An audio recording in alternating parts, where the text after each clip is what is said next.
complicated, sound no vibe at all. She's kinda small, have sagging tits. I heard she fucked a guy to get in or throw shade. It's okay. People stare at what I wear, get upset when I gain weight. Nameless trolls think body is pass of insincere excuses. What am I gonna do with those pass of insincere excuses?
So fast on the straight and slow on the corner. I guess that's a practical.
Today is the beginning of the end and the start of a new beginning. Time has come to redefine yourself and let go of the demons in your head that have held you in captivity for so long. It's time to flip the page and prove them wrong. It's time for rebirth. Yeah, time's up to say goodbye to all the haters, doubters, and non-believers trying to bring you down. In the blink of an eye, you'll realize that there's so much more to the book than the page you were stuck on. Finally, you will feel free to live a life you love living instead of the life you think other people want you to live. Remember, you are the highest authority when it comes to knowing what you want and what you love. So stop trading yourself for the approval from others. Ladies and gentlemen, weirdos and geeks, please repeat after me. I don't give a fuck.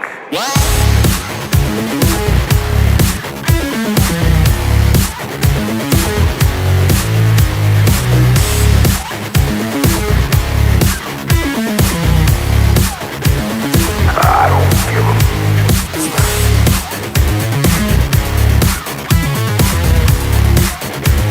I don't give a fuck.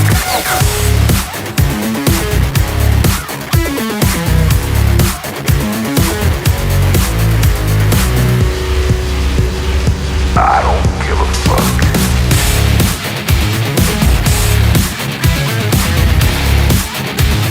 I don't give a fuck.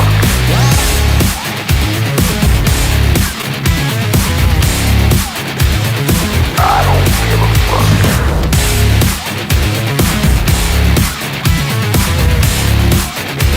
I don't give a fuck.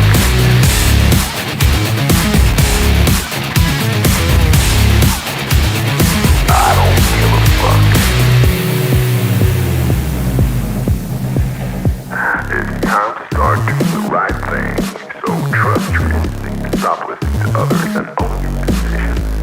People will always tell you what to do, and how to live. So let's create space for what matters most to you. You'll be glad you did. Now start claiming your time and your mental well-being by saying no more. No more. Say it loudly and proudly. In other words, fuck you.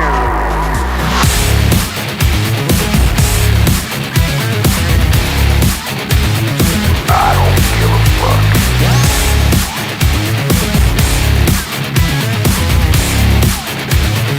I don't give a fuck.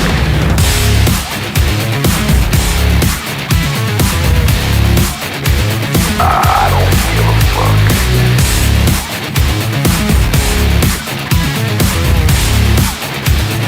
I don't give a fuck.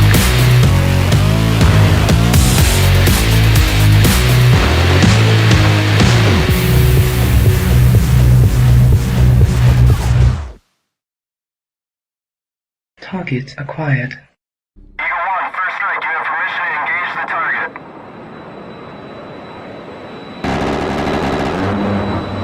Warning: the following video contains explicit language which may be offensive to some viewers or inappropriate for children. The content within this video is intended for mature audiences only.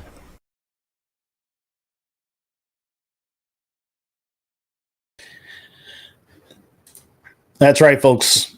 Mature audiences only. Welcome back, everybody. How are you guys doing this fine evening? We're gonna. I think we're a couple of minutes early. Fabian has not shown up yet. Hopefully, he'll be along shortly. But let me take a couple of minutes. I want to do a couple of things first. Pardon me. First, I want to actually really acknowledge the moderators. I don't know if you guys have noticed, but the mods on this channel do an excellent job of doing everything that I ask them to do. I've seen them, obviously spam all the information, but also go a little bit above and beyond. Asking people to share the show to other social media platforms to talk about it.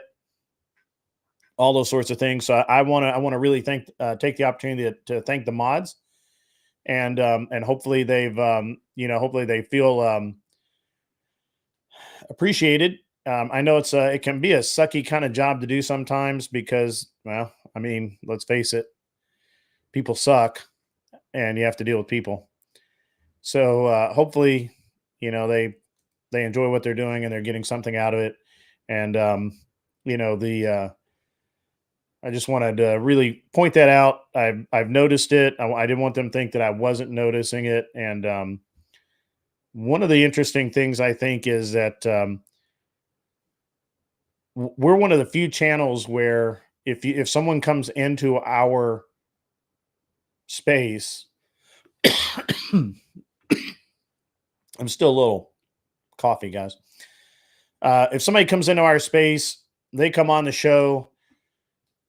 The guys go out and find their info and spam it in the chat to promote them. And we're one of the few channels that do that, certainly in this space and probably period, honestly. So a lot of W's in the chat for the mods. The mods are doing a great job. They do an excellent job. The other thing I'd like to kind of acknowledge is that there have been a couple of, and I'm not going to name them, I'm not going to call them out because why would I do that? But there have been a couple of very helpful members of the audience that have reached out to me. They've sent me leads on, guests. They've talked to me about just all sorts of things, and to help out the show. I really appreciate it, and I know you guys do too. Whether you realize it or not, those guys are out there really helping out and helping to promote the show, and it's important. So that's it's an important thing because without some kind of promotion, we don't really get very far. All right. So the next thing, next order of business, guys, is we're probably going to notice an increase in trolls in the chat. You guys are, let's just try and do the best we can with them. There's a bunch of there's a bunch of people out there right now that for some reason they just feel like they have to start trouble, and they're going to do what they're going to do. Let's if you see something and you think the moderators missed it, call it to their attention because the chat can get moving pretty quickly and things can get missed. So it's just kind of a I think it's self-explanatory, but I feel like I need to just kind of say that because I've noticed a severe uptick in the number of trolls, bad actors, all that kind of thing. So, and if you can have fun with them, have fun with them, just tear them apart. That's fine. Trolls are a steady food supply if used properly. Yeah, Raging Patriot. I wasn't there for that. I heard about it, and I think that's going to happen tonight as well. So, be ready for it. There's the shit talkers shall arrive. I really hope Fabian shows up soon, but we'll move on. Without him, I'll just continue a little bit of a monologue here. Today's an interesting day for me because I was actually in an airport on September 11th, 2001. I was in the San Jose airport. I just finished a race weekend at Monterey, at Laguna Seca, and I had basically. I should have flown out Monday, but I didn't. I had to fly out Tuesday. I got to the airport. I went. I checked my bag, or I tried to check my bag. They weren't ready yet. I went back to get a coffee. I came back, tried to check the bag again, Like we're not taking any bags right now. There's something wrong with the plane. I'm like, okay, whatever.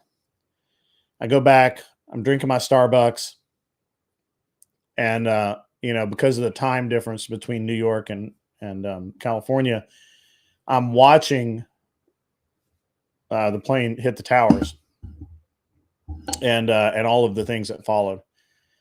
And then, of course, all the flights were grounded. And I was stuck in California in San Jose for basically a week. And every day I would get up and go to the airport and be told I couldn't fly. No planes were flying. Nobody's going anywhere. And I go back to the hotel, check back in, and repeat.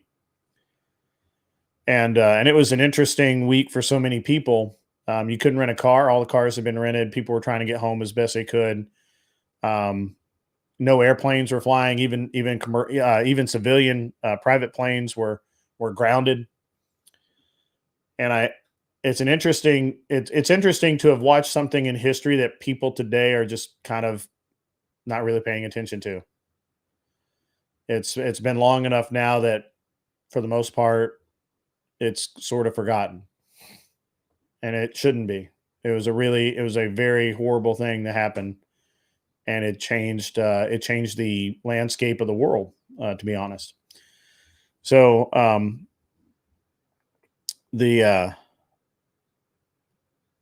anytime we think about how I think it's interesting. We often say, well, it's never going to, this so much change can't happen. It can't do this. It can't do that. The reality is that it absolutely can, and it absolutely will. In just a few minutes, the entire landscape of our government can change. The entire landscape of our country can change, and our political views. So I think that,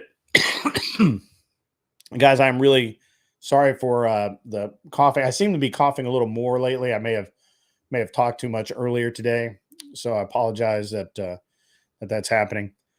So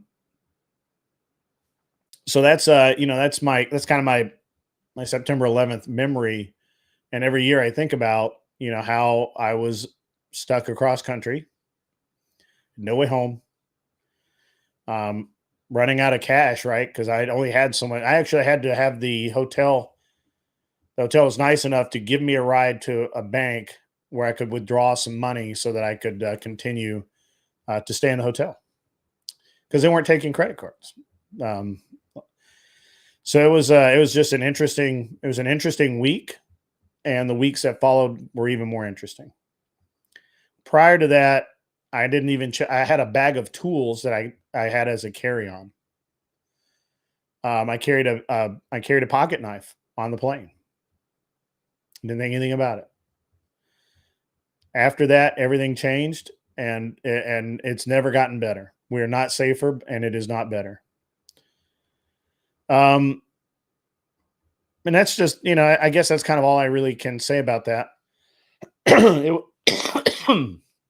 It would be great. It would be great to, remember that in the right way.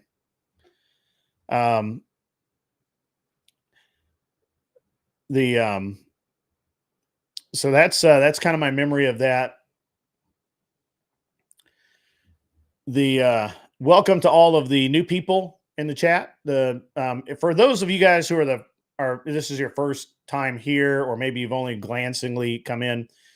I generally do a monologue for about an hour, unless I have a guest, hour and a half. If I don't have a guest, then for the last hour to hour and a half, I do I may have people up for a panel and do some chatting. Maybe not. Most often not. I generally don't do panels. And there's a very specific way that happens, and we'll get into that if we get there. Intel Wild, I see the comment. Did it change anything? It has. Everything's changed. The way we conduct warfare has changed. The way we think about warfare has changed. the amount of intelligence and the way we gather it has changed. I mean, literally everything has changed. I'm not saying it's changed for the better, but it has changed.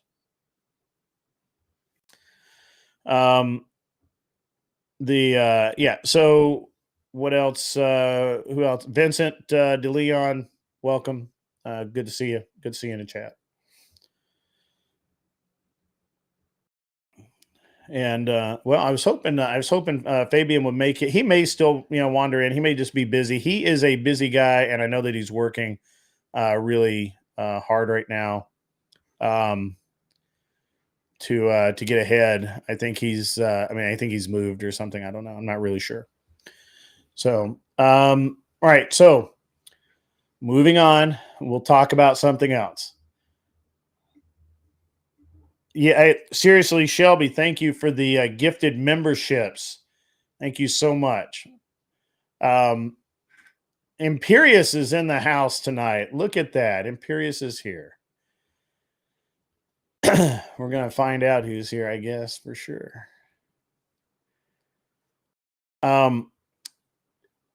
Guys,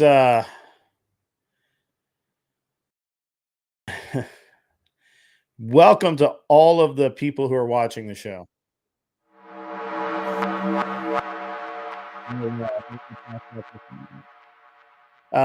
By the way, guys, I have not really, and I get yelled at a little bit about this. I do spend some money on the show. The show at some point has to pay for itself. As I have always said, if you don't have money, don't send it. If you do have money and you want to help support the show in any way, please do.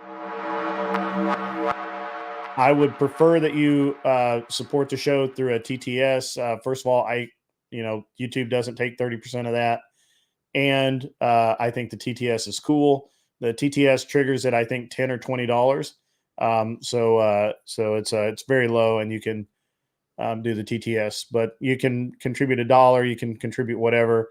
I don't do the buy me a coffee thing. I don't do any of that. I don't have 20,000 ways for you to send me money. But if you do want to support me, please do so.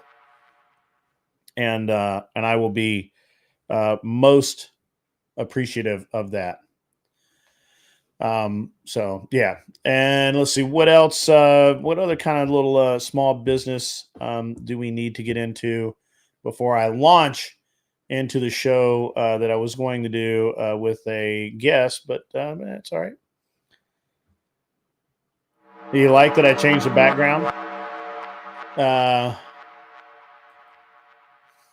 So I redo my set like every few weeks. Did you notice the dueling sabers right there? 1, 2 dueling sabers. So, just I change the background all the time. What's up, Imperius? Good to see you in the chat.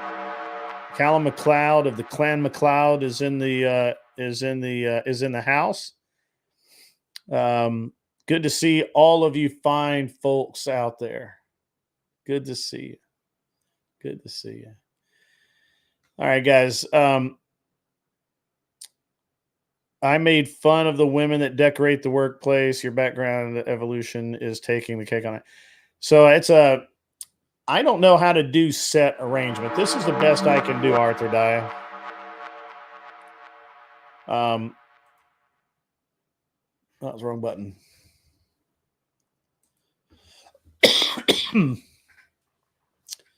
This is all I can do is change the set around to make the background more interesting.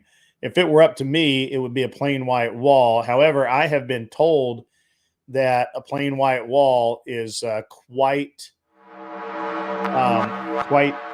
frowned upon, and so I change things all the time. But I did make fun of women who do that. What I did was I criticized them feminizing the workplace where business is done. There's no business that gets done here. The only person that ever comes in here is me. So I would say that that's a different thing. So does anybody have anything before I hate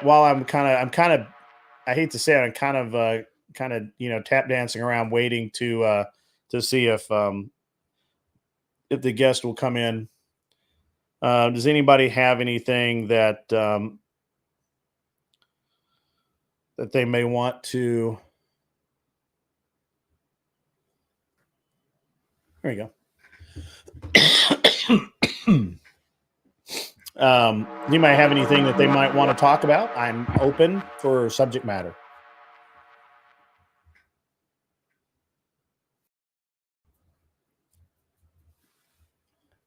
Opinion of the debate last night. It was a train wreck. I mean, look, Trump came out a little I didn't watch. I'm just going to comment on the debate. I'm not going to dive deep into it.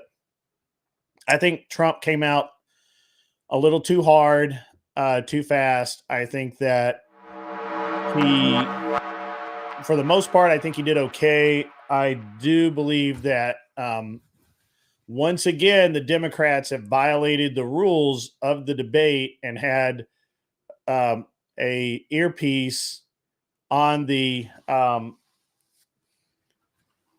had an earpiece on Kamala, and she was receiving instructions, and it was just wasn't that great. I told you this was going to happen, Arthur Daya. I told you this months ago, and you all told me I was wrong. You all told me it couldn't happen. I specifically said that they're going to artificially push the inflation rate down, and they're going to artificially push the interest rate down, which in theory you cannot do. You want it's a seesaw, but they've artificially pushed both down at the same time, which they can do short term because they have control of the Fed. And this is what happens. I told you this 6 months ago. I told you last month. I told you the month before last. I've been telling you this all along. Yeah, you're not supposed to get instructions through the earwigs, guys. Yeah, that's foul.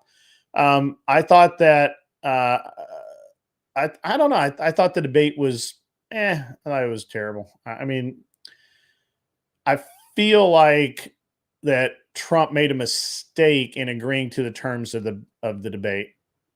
So let's see. What other debate, Michelle? What other debate? Did I miss one?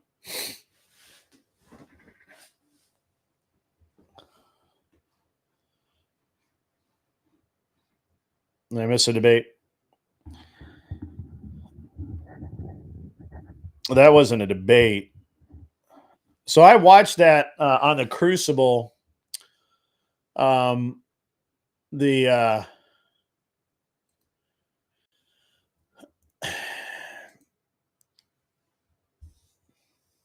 First of all, that dude, there's something wrong with that dude. I personally, not that there's anything wrong with it. I think he's gay. I think he's gay, and I think he's hiding it. I think that Andrew could have been a lot harder on him. I think that Andrew kind of restrained. I thought it was very measured. And it could have been much worse. Let's see what we got here. Californian politicians spent $23 billion in the last 5 years to improve the homeless problem. A study came out saying it fixed nothing. Shocking. Really, that is wow. Imagine that. It's worse, and they didn't track where the money went. Right, sure, right. I mean, I could have called that one. Where are we at here? I saw something. Michelle, let me just be honest with you, Michelle, and I don't mean to be hurtful here, but there's nothing about what Sarah does that's a debate. Sarah sets people up to be soundbited, and it's total bad faith, and I can't believe that anyone in good faith would go on. I couldn't believe Andrew went back on there. I think it's just because it was such an easy dunk for him, and he knew what to expect going in, that it was fine. Plus, I think he just kind of, he's kind of bored. But I don't. There's no way that anything that happens on Sarah's channel is a debate. It's not. At best, it's just entertainment. So, drama farming and clip harvesting, sure, I'll go with that. Raging Patriot, yeah, why not? The Jim Beam, Trump failed to stick to politics and took Kamala's little traps, and he could have just stuck to being just Trump, and he went in too easy. I think he went in too hard. I think I'm the reverse of that, Jim Beam. I'm on the reverse of that. I think that Trump went in too hard. I think he got confused that Kamala wasn't actually answering any of his questions, and she wasn't doing anything. I mean, she made no points. She made no. I mean, what did she? Everything. Literally, every question was, "It's Trump's fault. It's Trump's fault. It's Trump's fault. It's Trump's fault. It's Trump's fault." And of course, Trump was almost as bad, because while Trump is right that it was not the immigrants are the largest problem that needs to be solved, he could have been much more direct in the way he answered the questions. Now, I don't think it's in his nature to do so, so I'm on the fence about this. On the one side, I'm like, look, we all know Trump. He's just going to say what he's going to say, and that's it.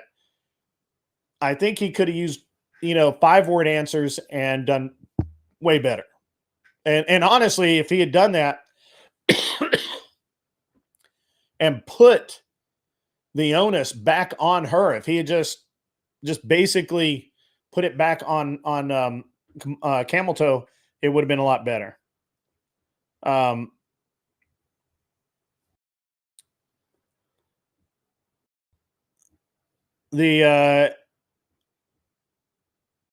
Do you think Andrew and Jim Bob are very happy to engage on the platform? Maybe. I don't know.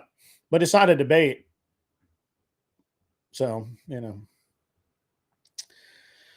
that dude did not debate at all. That dude had no position. He was literally just up there to make a speech, and he would get interrupted, and then he would just start going back to making the same speech.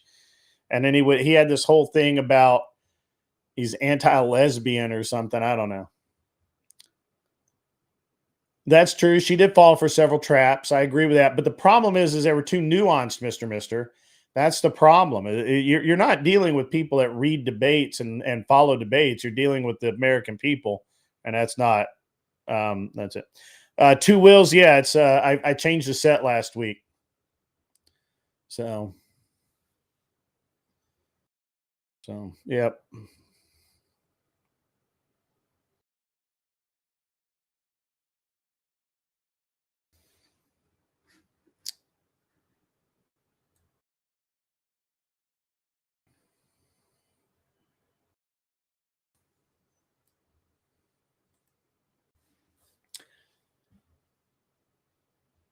Well, okay. Or can we be intellectually honest here? There was no damn way. I don't care how bad he creamed her, that the Democrats and the mainstream media were ever going to say that Trump won that debate.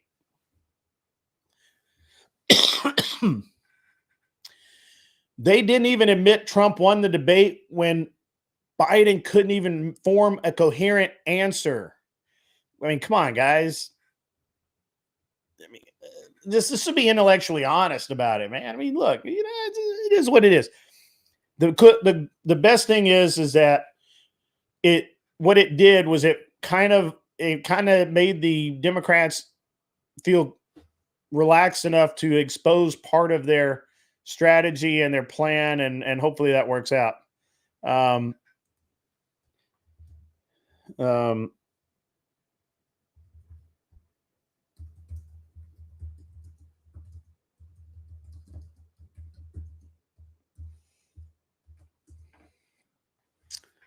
What do you got here, Jimmy Action? What?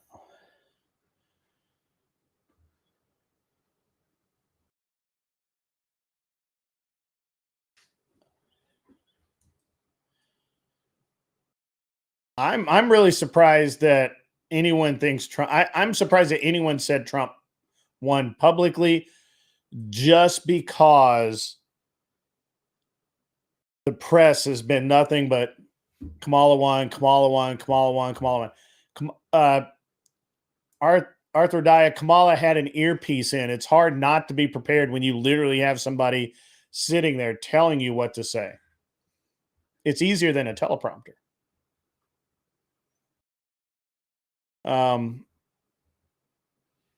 So, there's that. Well, can anyone name a single position that she holds? Anyone? Because other than heels up.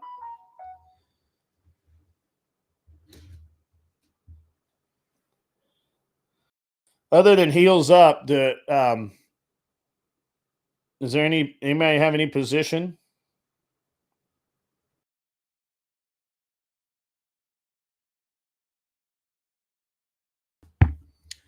Sorry, guys. I'm doing like 4 things at once. I really, really apologize.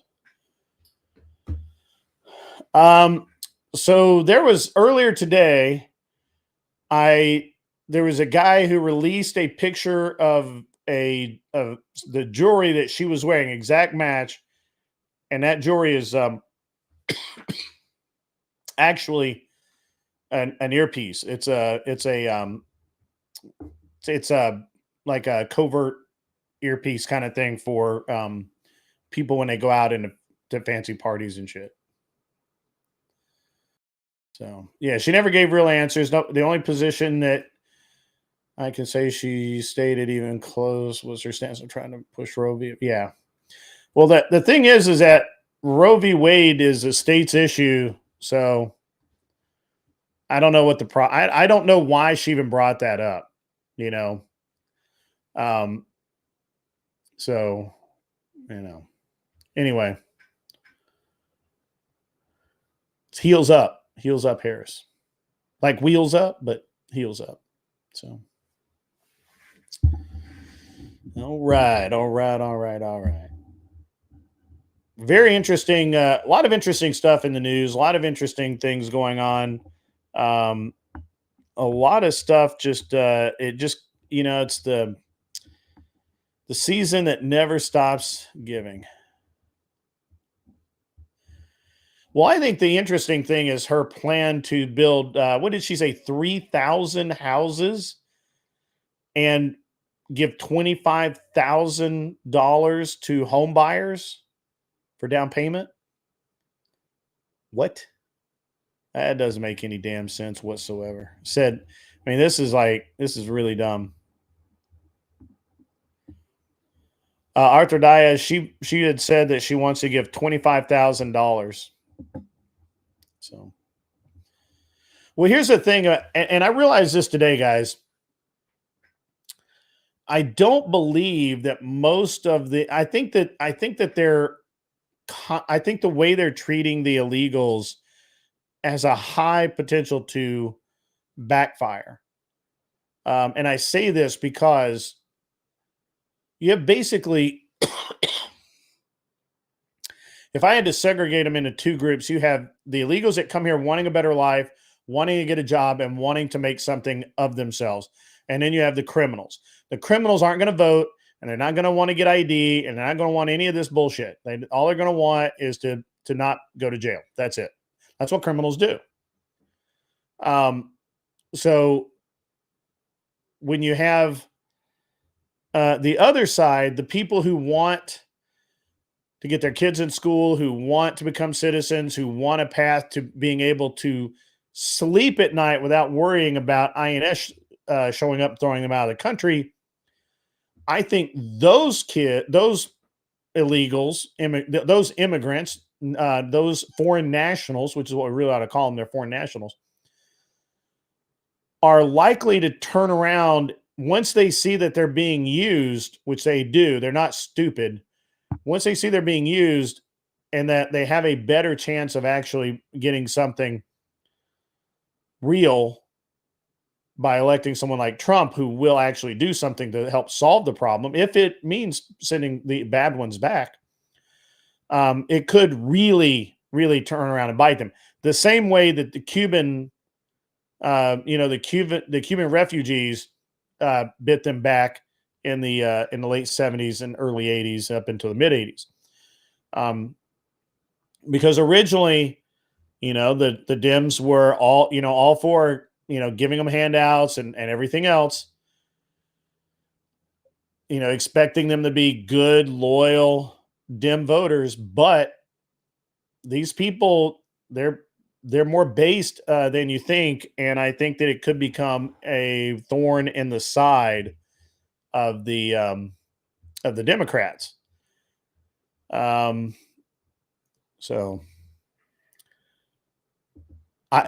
Dye, I've seen at least 20 articles talking about how that wasn't going to happen, that the unrealized gains tax wasn't a real thing. Mark Cuban actually came out and said, no, that's false, not going to happen. It's made up. So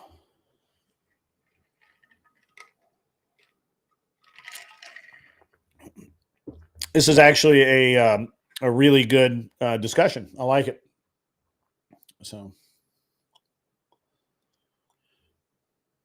I do think that most people don't really realize how we got here to begin with. And a lot of people, it's interesting. I was on another panel today, and every point that the Democrats brought up was false. So one of the points that they brought up, and they were like, Trump did this, and it was that Trump had sold or made a contract with the Chinese to build semiconductor chips. And if he was such a good deal maker, how could he make such a bad deal for the U.S.? Well, that was a lie. Trump didn't do that. Trump actually in 2017, he completely blocked a bill a referendum from Congress that would have allowed a company to be bought by the Chinese, giving them access to semiconductor chips technology that we didn't think they should have. And he blocked that in 2017. And he said, no, they can't buy it, can't do it. In 2020, guess who allowed that sale to go through? Anyone? Bueller? Yeah, that's right. Biden actually signed the agreement or removed the block from the company being sold to the Chinese to develop to sort of develop the semiconductor chips. Now, honestly, it doesn't really matter that much. It just, in truth, it kind of helps us because it relieved some of the burden that we were undergoing with the lack of chips that were coming out of Japan and Silicon Valley's inability to make chips fast enough. So allowing China to do that was not actually a bad deal, but it wasn't a great deal either. And to lay it on Trump's doorstep and say that was a bad deal and he could have done better and lie about it is really bad. I just think that it's very interesting how many people believe the lies and never bother to look up the truth.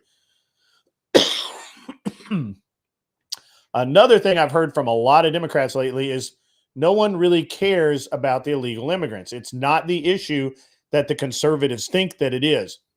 Now, I find this to be really not true.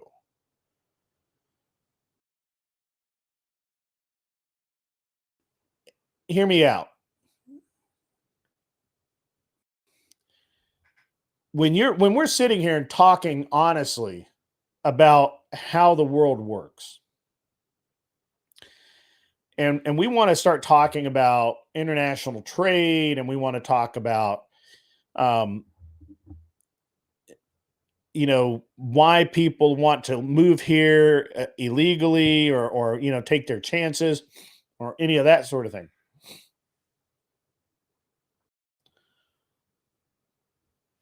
And I heard two things today that just did not make any sense. That if we deported all the illegals, our economy would collapse. That's false. Second was that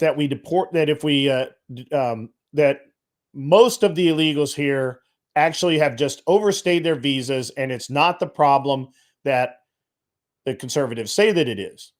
Now, I will say that the moron that was talking about this, I believe, doesn't actually live in the U.S. I think he's an idiot for commenting on it, but I'm not 100% sure that he doesn't live in the U.S., but he might live somewhere that is, is not in a metropolitan area where all of this stuff happens. So let's talk about the truth. The truth is it's only 3.96% as of 2023 of the illegal, undocumented foreign nationals in this country had overstayed visas. 3.96%. That's it. When Trump was in office, we had actually slowed the number of illegals coming in and actually deported some. So we had gone from about 8 million in 2016 to in 2018, we were down to about 6 million. It's about 2 million, give or take. Deported, went back on their own, whatever.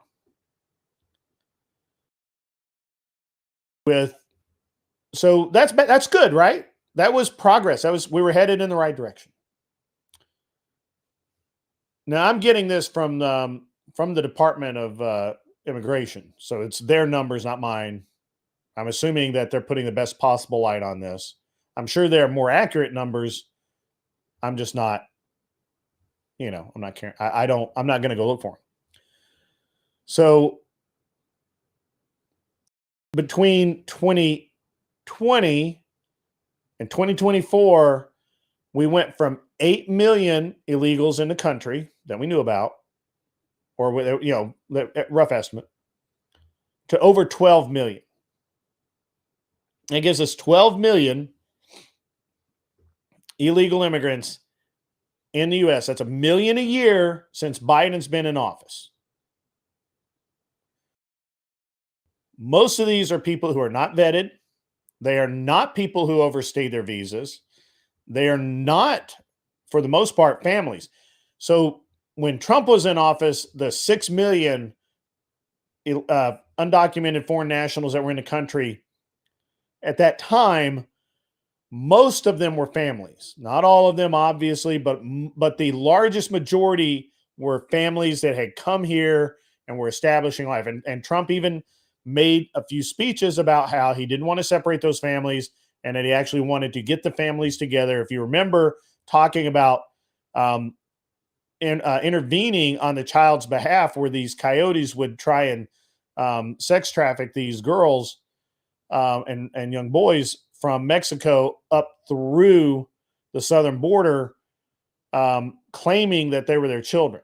Remember, you guys all remember that, right? And Trump put a stop to that. Trump did that. Nobody else did that. Baloney certainly didn't care at all. He built cages. Trump saw the problem, tried to fix it. Going forward, up until 2020, The problem had actually was getting less. There was progress being made.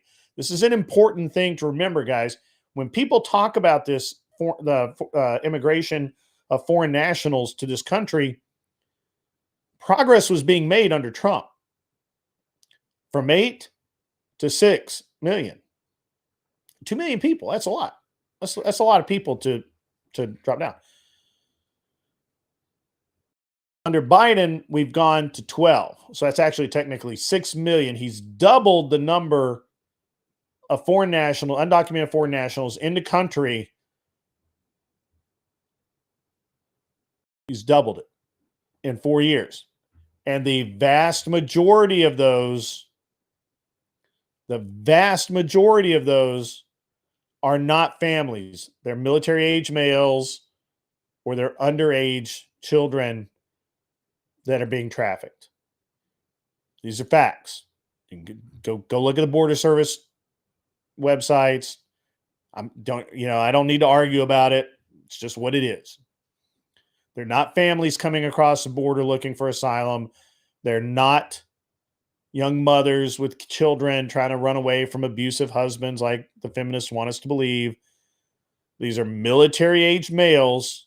And also, they're not Mexican. They're not innocent Hispanic, Mexican, or Venezuelan, or actually, I don't know, Venezuelan, or Brazilian, or whatever, El Salvadoran. They're not the innocent people that they were 10 years ago coming here looking for jobs. There's Somali, Haiti, or Haitian, North African, a lot of bad people. A lot of bad people that do not like the U.S., that have an inherent hatred of the U.S.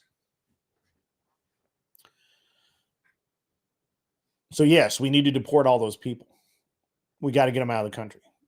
We do not bring the enemy to dinner and then let him sleep upstairs.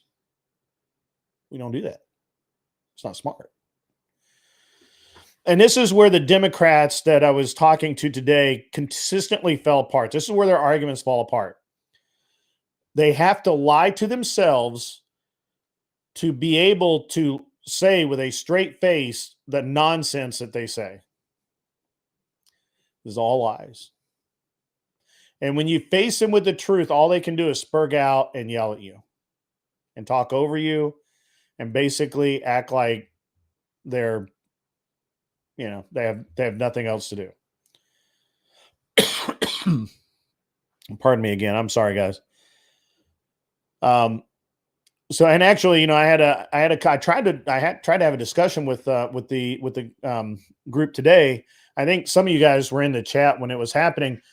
And to be honest with you, I got so tired of trying to get them to just stop interrupting that it was useless it's literally the only way they can have a discussion is to yell over you because they can't allow you to speak the facts. If you start speaking facts, it's over.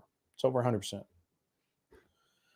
All they did was yell. Yeah, man, really. I was like, dude, stop yelling. And they're like, oh, you're angry. And I'm like, I'm not angry, man. I got to be heard over you, bro. Like, calm down, man. I thought that one guy was going to have a heart attack. So, but it was cool. It was cool. Yeah, it's all good stuff. I was on CT's panel for an hour or two this afternoon, a couple hours actually. I didn't get to say much because they kept yelling. The leftists just kept yelling and yelling and yelling and talking over people and interrupting people. It took one guy like half an hour to make his point. It literally, I'm not even lying even a little bit. It literally took a half an hour for one guy to make a single point because he kept getting interrupted. Yeah. Yeah. It was very interesting. So I'm not really sure that Scott's going to show up, so I'm just going to continue the monologue. I kind of want to talk about some other stuff. Hold on. If you want to know how bad the border is, watch the latest episodes from Ryan Gaines from Fresh Fit Data Board. Yeah, I mean, I know some border agents, and I know those guys. And look, it's bad down there, guys. It's bad, you know. So they say using proper grammar and punctuation is a sign of anger. Oh boy, I must be really angry.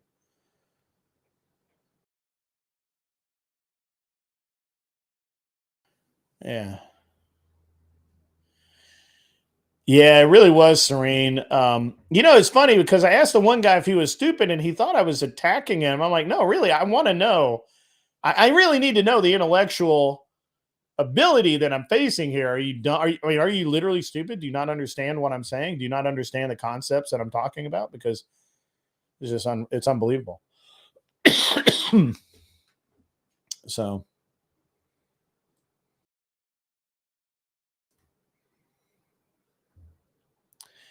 yeah.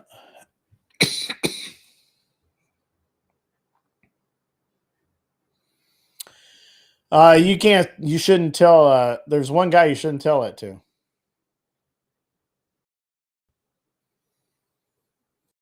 I know some border agents. I actually know a border agent down in Yuma, Arizona. Some of the things he's told me, man, it's scary. Scary.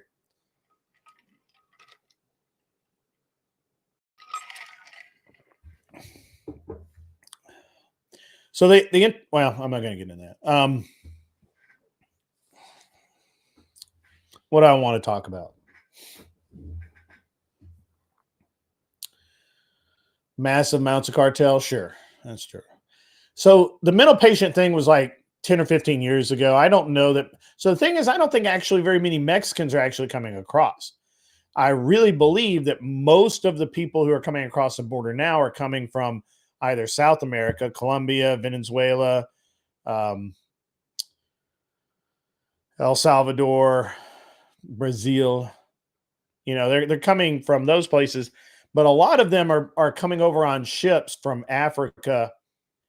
They come over from Somalia. They come over from Chad. They come over for some other, some places in North Africa, and they just make that trip there, land in basically near the Panama Canal,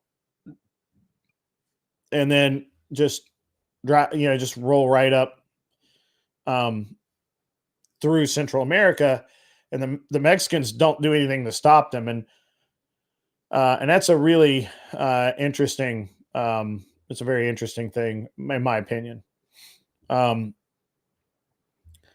If you caught whatever last night, it was an interesting show. Just terrible, terrible people. I went to bed early. That seems to be my thing now. It's always bad. The show's not getting. I mean, the show can be good, but it just doesn't seem to be as good. There are some Chinese coming through as well. The Chinese that are coming through are really, poor people that are being taken advantage of. There's actually a whole thing about that going on.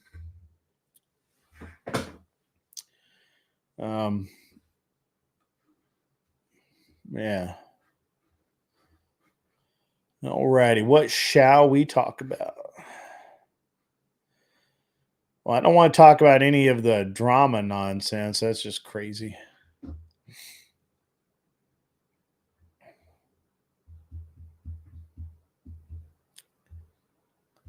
Yeah, agree. It's definitely a problem. It's just, I think that accuracy really matters, and when you're trying to understand what you're dealing with, so.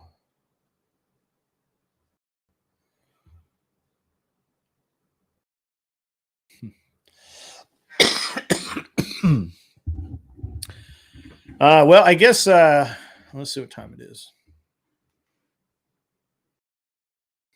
9:00. Yeah, we'll see. Yeah, military age males are really what the concern is, in my opinion. That single or multiple military age males are no bueno, no bueno at all. So, Well, guys, we've burned through the first hour pretty quickly. I'm going to go about another half an hour or so, and then we'll start. We'll pull up some people to. We'll do a panel. So a loose panel. So if you want to come up, if you have questions to ask. Oh, sorry, I just killed my mic. If you want to come up, get a hold of one of the mods. They'll tell you the procedure. They're out there. They're easily recognizable. Nick, see, the thing is, you shouldn't really buy into a lot of this stuff about what the Chinese are or are not doing. While the Chinese do invest all over the world because that's what they do, they buy shit. I mean, that's what they do. It's very interesting to talk about, buying up land around a military base or something like that. But it doesn't do them any good to buy up the land around a military base other than that it's cheap usually. And there's a limited number of things you can do with it usually. So I don't know, man. I just think that it doesn't matter if it's the North Africans or English, some guy in Denmark or whatever. So what was the whole Josie going to the dude? I did a show about that Monday afternoon. I'm not going to get into it tonight. Go watch the show from Monday afternoon. I promise it'll explain 90% of it. Yeah, there's a lot of people who are saying a bunch of weird shit. I agree with you. I don't care about Taylor Swift. Taylor Swift is nobody's going to change their vote from Trump to camel toe because of Taylor Swift. Let's see what we got.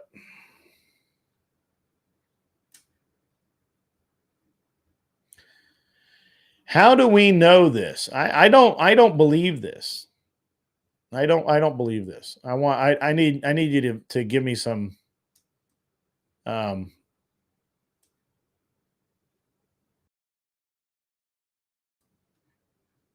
need something to back that up.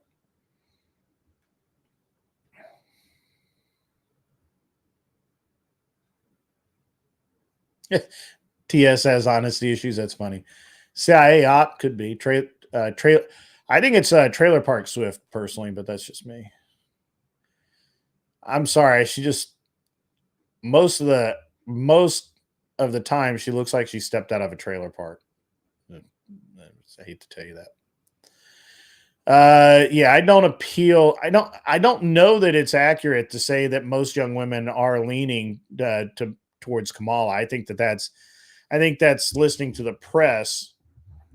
Almost every young woman that I've talked to has been more for Trump than camel toe. Now I don't talk to a lot of unmarried women, so but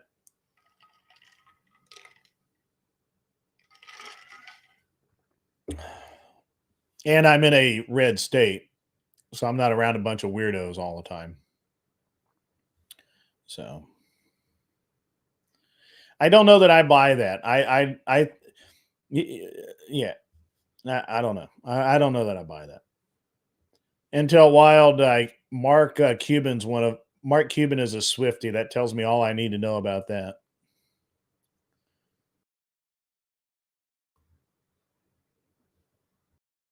Well, that's a great, that actually is a good lead into that's a good lead into a couple of things. First of all, if you're going to all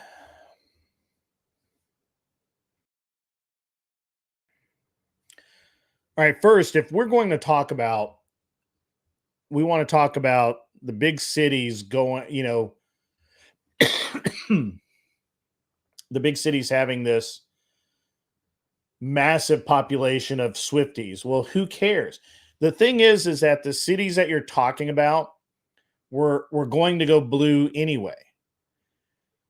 it's very rare for a city to go red because of the populations being largely dependent upon handouts, and nobody does a handout better than a Democrat. Now, yes, there are exceptions to that rule, but let's say that all of the big cities, I can't name a single big city that is red all the time. Atlanta's not red. Miami's not red. All of Alabama's red, so who cares? Tennessee, Nashville is blue. Knoxville is blue. Memphis is blue. St. Louis is blue. Cleveland is blue. What's that other city? Cincinnati is blue. Indianapolis is blue. Chicago is blue. I mean, you can just go state by state by state by state by state by state, and it's gonna be red. I mean, pardon me, blue, blue, blue, blue, blue, blue, for the most part. And so having the thing is that having more illegals move into those cities, it doesn't matter because it's going to be blue anyway. It doesn't matter. What matters is if they come out into my neighborhood and they're living here and they're voting here. Because once that happens, then we're in trouble. Hey, you know, we got at least one Marine in the audience, Raging Patriots. So, you know, crayons or especially red are their favorite. And they will have a problem. Crust, yes, definitely Denver is red. Blue. Denver will never be red again.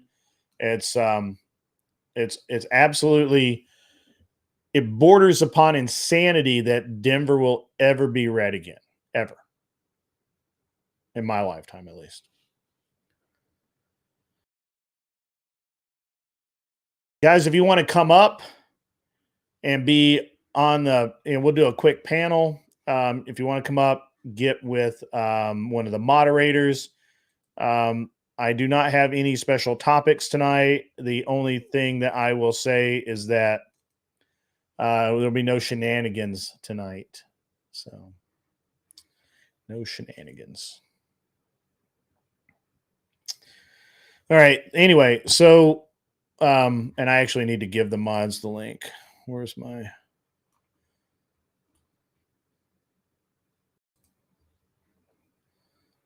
Let me do that now. I'll have to change the working title of my my show.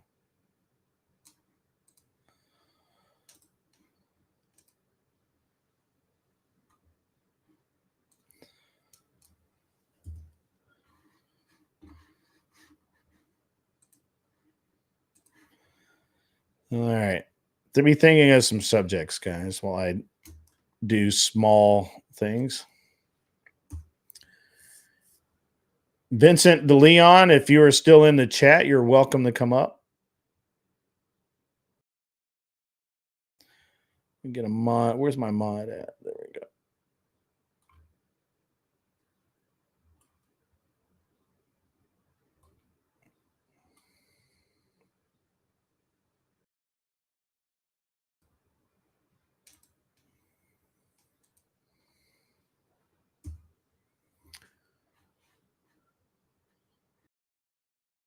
All right, guys. Sorry about that distraction there. I apologize. It's very bad TV. However, you could have taken that moment to hit the like button. You could have shared the video. You could have gone out and gotten 2 more viewers for me, but you didn't. And now we're back. So,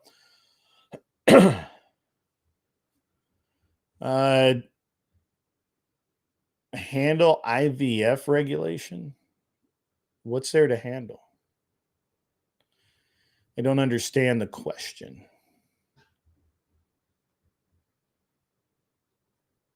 I don't understand the question, Arthur Diane. What is there to regulate?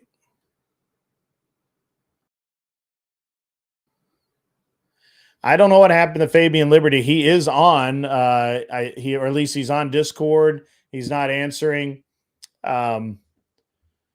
They're banning IVF. Good. I don't know whether he's busy. I know that he had a lot of work to do. He said he'd try and drop by, or he said he would drop by, and then I don't know. He hasn't said anything all day, so maybe not. What am I fired for? I don't get fired. I do the firing. So some states are banning IVF. I don't know what to think about that.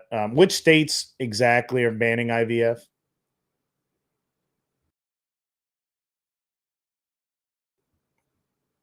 Do you know which states have banned IVF and under what conditions?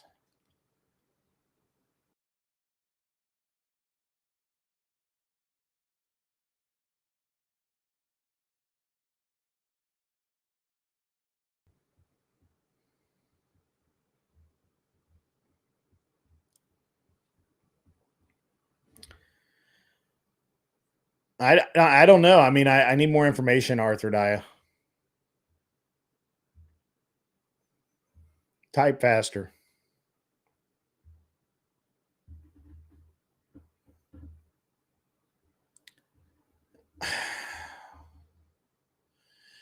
Arthur Daya, the one thing we can never talk about is pending legislation. There's always pending legislation because that's what politicians do.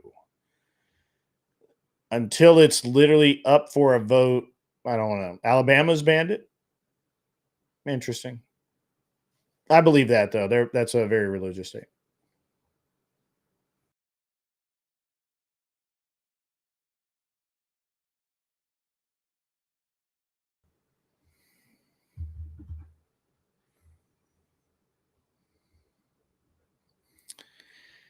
There's a lot of good news to go by.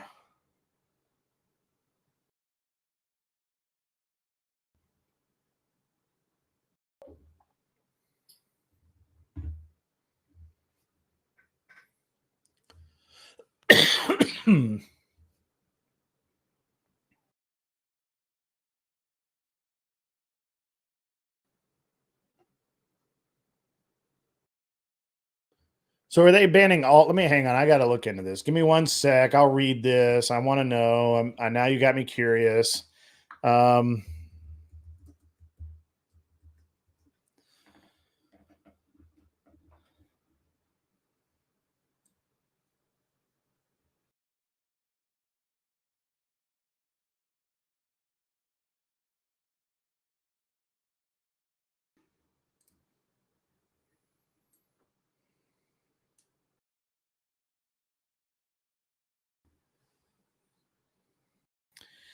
So they didn't ban it, Arthur Daya. They issued a ruling that declaring that embryos created through in vitro fertilization should be considered children. I'm a solicit. Hang on.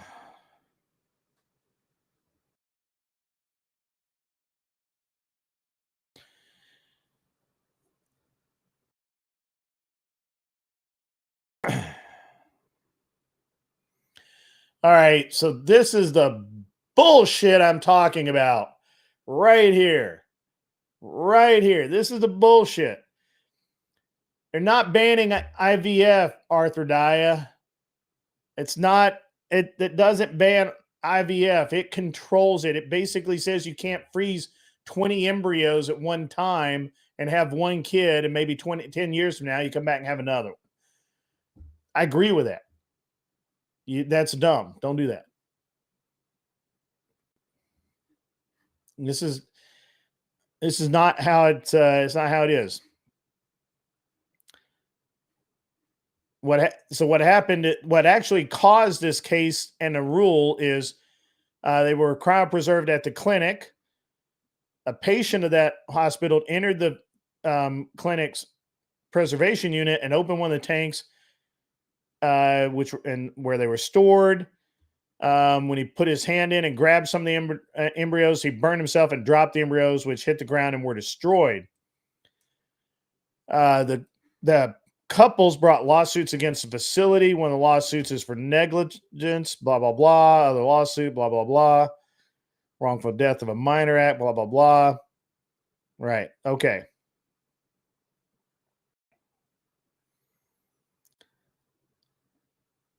Right. Yeah, that they didn't ban it. That's not what they did.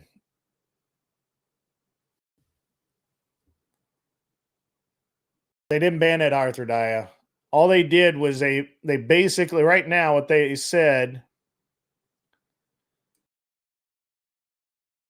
is that once the eggs fertilize and it's an embryo, frozen or not, that's a person. So if it's damaged or killed or whatever, destroyed,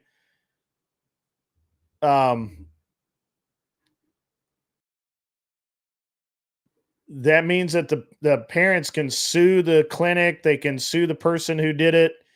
I mean, that's a big deal.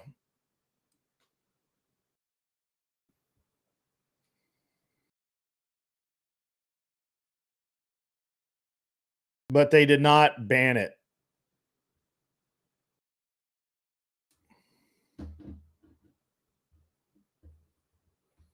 Right, but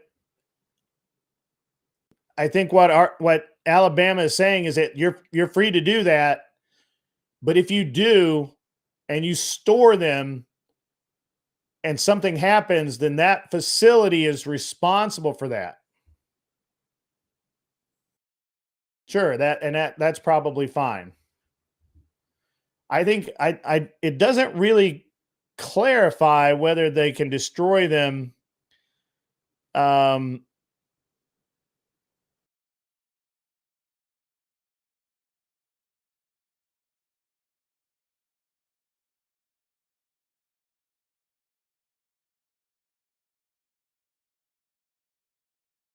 hang on, I'm reading this. This is interesting.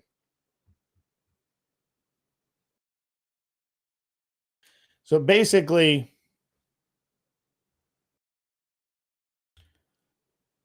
well, I think that you only create the number you plan to use.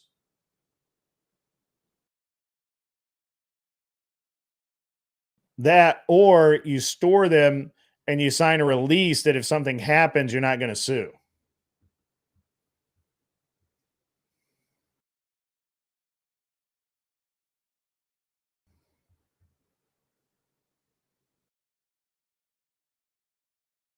What's up, John Deadman? Good to see you in the chat, sir.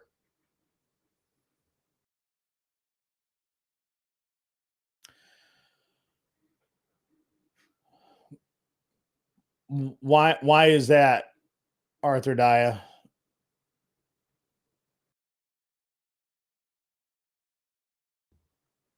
Well, I don't know that that's true, Arthur Daya.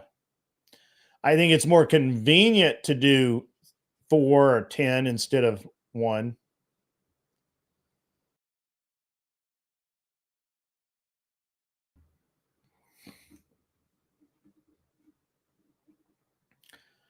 I think this is where it is that there just can't be no liability, right? Like you would have to sign a bunch of waivers. Like a lot.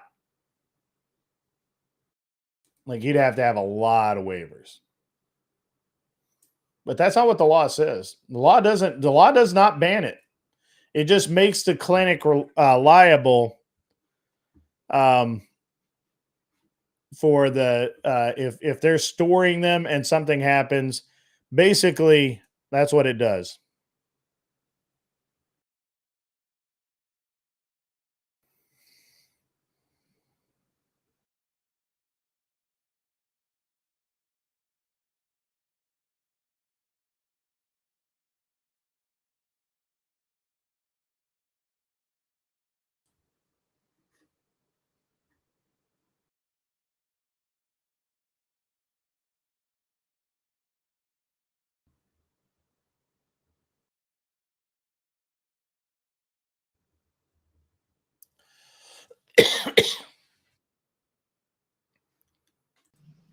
What's up, Glenn Lawrence?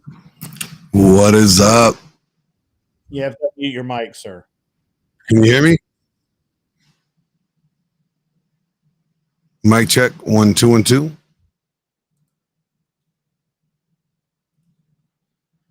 Mic check 1 2 1 2. Can you hear me? I think Glenn is not there. I don't think Glenn's on. Oh, I'm on. I can hear you. You can hear him. All right, hang on, stand by.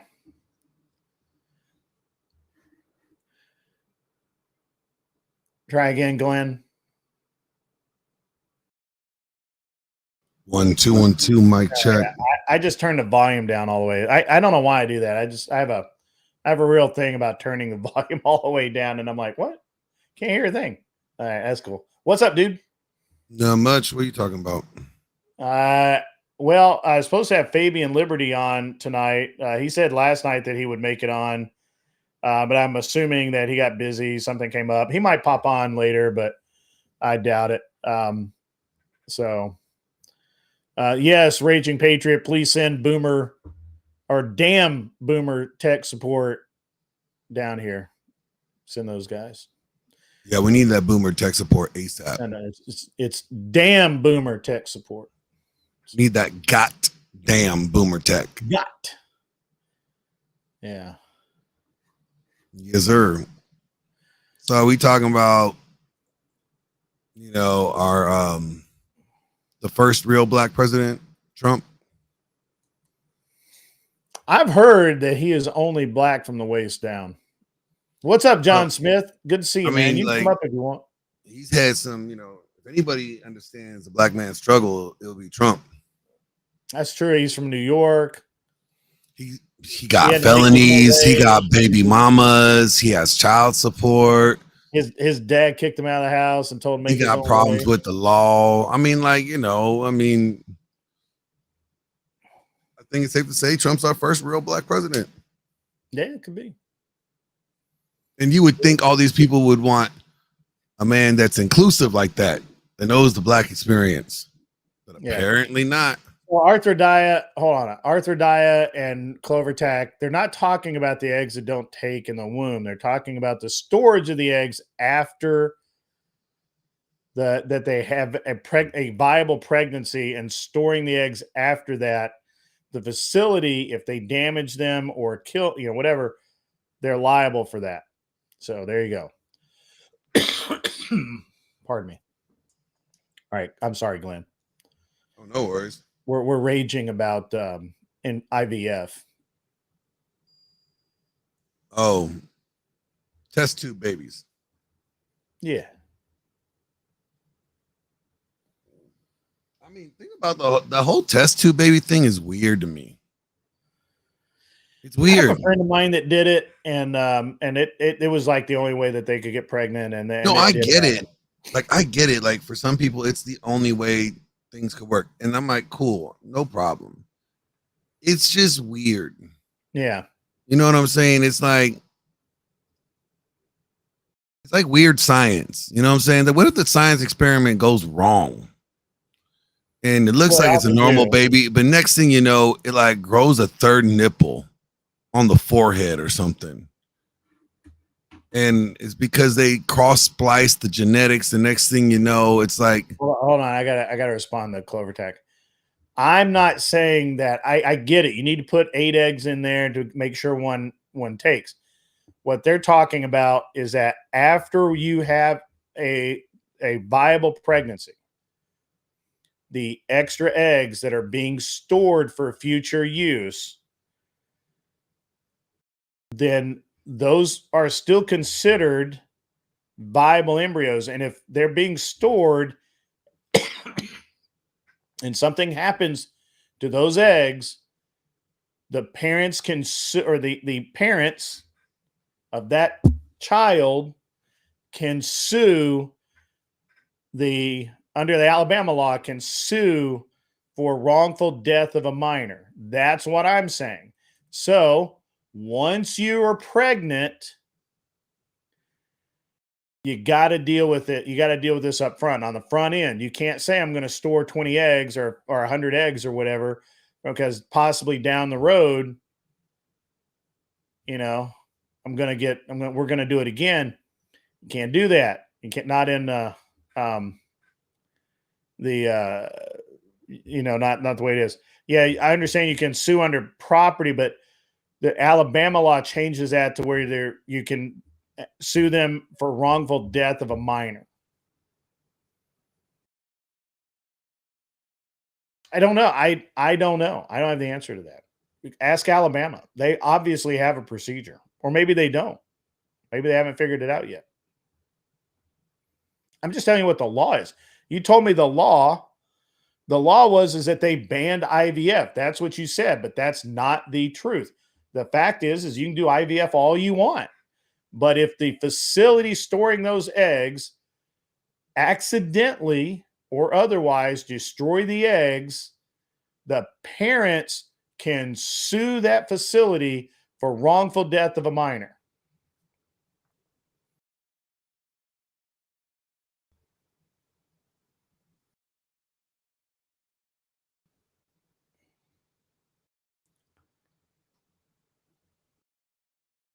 Wrongful death of a minor from a test tube baby?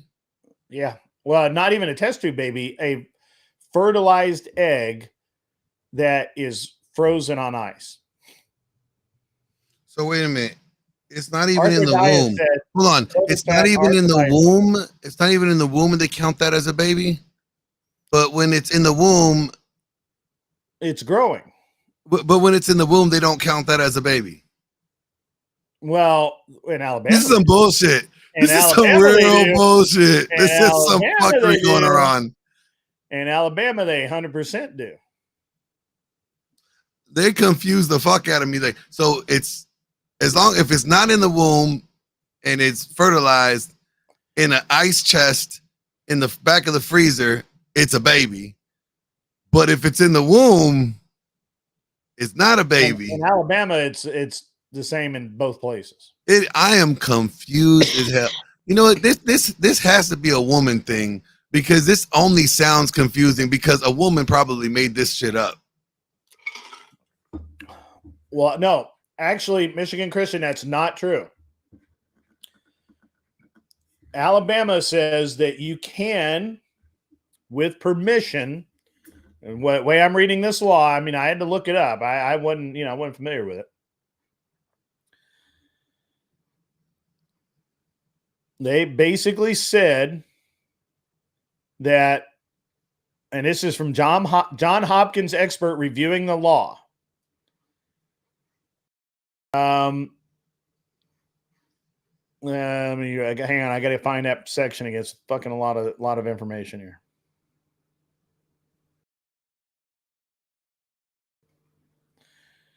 Outside the womb, it's an embryo. I'm assuming that the parents can make a decision to terminate that at that time. I'm assuming. I don't know. What's up, Clover Tack? I'm trying to find this. I just saw that. I'm just trying to figure this out. I'm with Patriot. Sperm lives matter.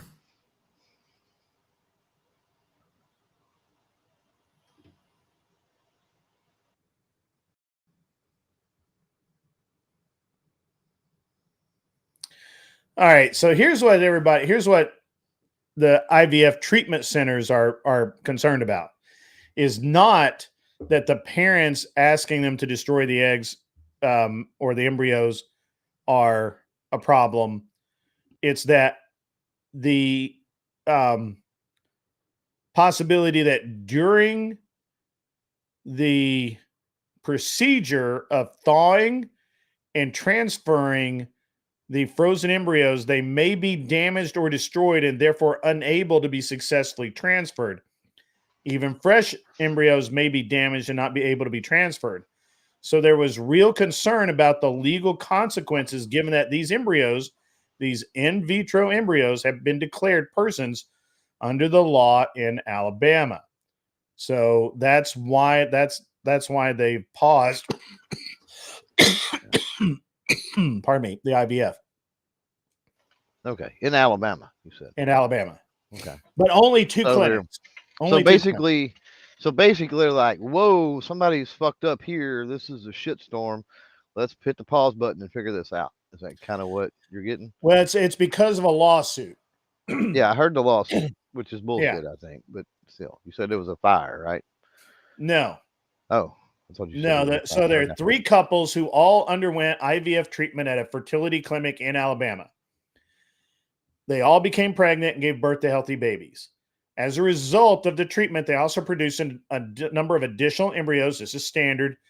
The additional embryos were not used, were frozen and preserved by the fertility clinic. Mhm. The presumption is that the couples could have come back at some later time and have another IVF cycle using these embryos without having to again go through the hormonal treatment and surgeries. True. Yeah. Okay. Makes sense. Yeah. So far. So far, where everybody's so if they had decided at the time to that, hey, We're done. Yeah. we've got 30 eggs or 30 embryos, we only use 10, 20 of them don't exist anymore. We're That not would have having been any cool. more. That Yeah. would have been cool. We're not having any more kids, right? We're not having any more Go ahead, kids. destroy them. Right. Yeah. But we're cool. This is what gave rise to the case, and this is why the law is passed. The plaintiff's couple's frozen embryos have been cryopreserved at the fertility clinic, which is located within a hospital. In December 2020, a patient of that hospital entered the fertility clinic's cryopreservation unit and opened one of the tanks in which frozen embryos are stored. These embryos are stored at sub-freezing temperatures. So when the patient put his hand in and grabbed some of the embryos, this sounds like a really jacked up deal, Yeah. What a fucking moron, right? right? He burned himself and dropped the embryos, which hit the ground and were destroyed. The plaintiff couples brought lawsuits against the fertility clinic and the hospital. One of the lawsuits is for negligence and wantonness, but that wasn't part of this case. The other lawsuit, the one that's the subject of this case, was against the hospital and the clinic for the wrongful death of a minor, which is an Alabama statute. At the trial court, this case was dismissed. The trial judge stated that the embryos that exist in the in vitro are not people or children for the purpose of the wrongful death of a minor act, and therefore there was no claim that the couples could bring under the act. Mhm. They appealed that decision to the Supreme Court of Alabama. The Supreme Court disagreed and, in a nutshell, said that the wrong death of a minor act does apply. This is a brief quote. To all unborn children without limitation, and that includes unborn children who are not located in your utero at the time they are killed. So, in fact, the Alabama Supreme Court determined that these in vitro embryos are declared personhood, so they are children or people, and the couples can therefore proceed with their lawsuit. They are seeking punitive damage, blah, blah, blah, blah, blah, blah, blah. That law dates wrongful death of a minor dates back to 1872. So they're not going to change that one. So the parents, quote unquote parents, I'm sorry? the parents is the ones that brought the suit. or Parents did are the ones that state- brought the lawsuit against the facility. Okay. So it is, but it's a criminal suit. I believe it is a criminal suit. First is for recklessness and wantonness, Yeah, that's Which- criminal. and I think. the second is wrongful death of a minor, which I believe is probably also both civil and criminal. Wrongful death can be civil though. Can I'm be, pretty yes. sure. Maybe it's both civil. But the problem I've got is with this being criminal. Now, with the first case you talked about that the parents or whatever brought forth with the negligence, 100%. Like somebody needs to pay, needs to whatever, right? Right. Because allowing that needs to be a super fucking secure facility, yada yada blah blah blah, right? Regardless, Right. I mean, put everything else to even on a shelf. It doesn't even matter at that point. So allowing somebody to get past, there were breakdowns that caused that. I mean, yeah, I mean, it makes sense why they kind of shoved that one to the side. Right.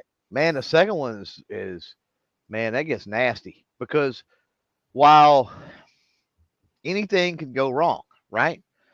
And you sign papers and shit when you do IVF that says that, like you're spending a fuck ton of money to do all of this. And Right. you are everybody. They make sure. Well, I can speak on 2 couples that are friends of ours that have had this done 3 times between both couples. And it's a heart wrenching fucking thing when they have to go through that, and also very expensive. But so I'm speaking here in So Texas, basically, obviously here in Texas, and it's anecdotal, but yeah. anything Alabama's actually aware. Alabama's actually very reasonable about this. Michigan Christian looked it up. I couldn't find it in that article. I'm sure it's in there somewhere, but it's like pages long.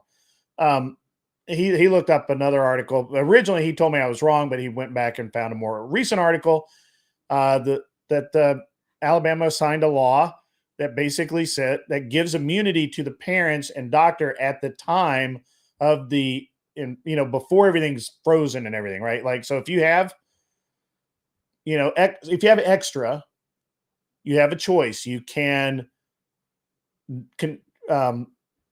not go forward with those, not implant those, so they just naturally die on their own. Or you can freeze and store those, in which case, at that point, if something happens, then the facility or whoever's storing those is responsible or could be held responsible under the wrongful death statute. Yeah.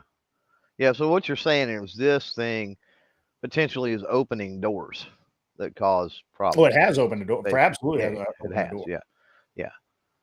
Yeah, man, that's tough because, man, how was I going to word this?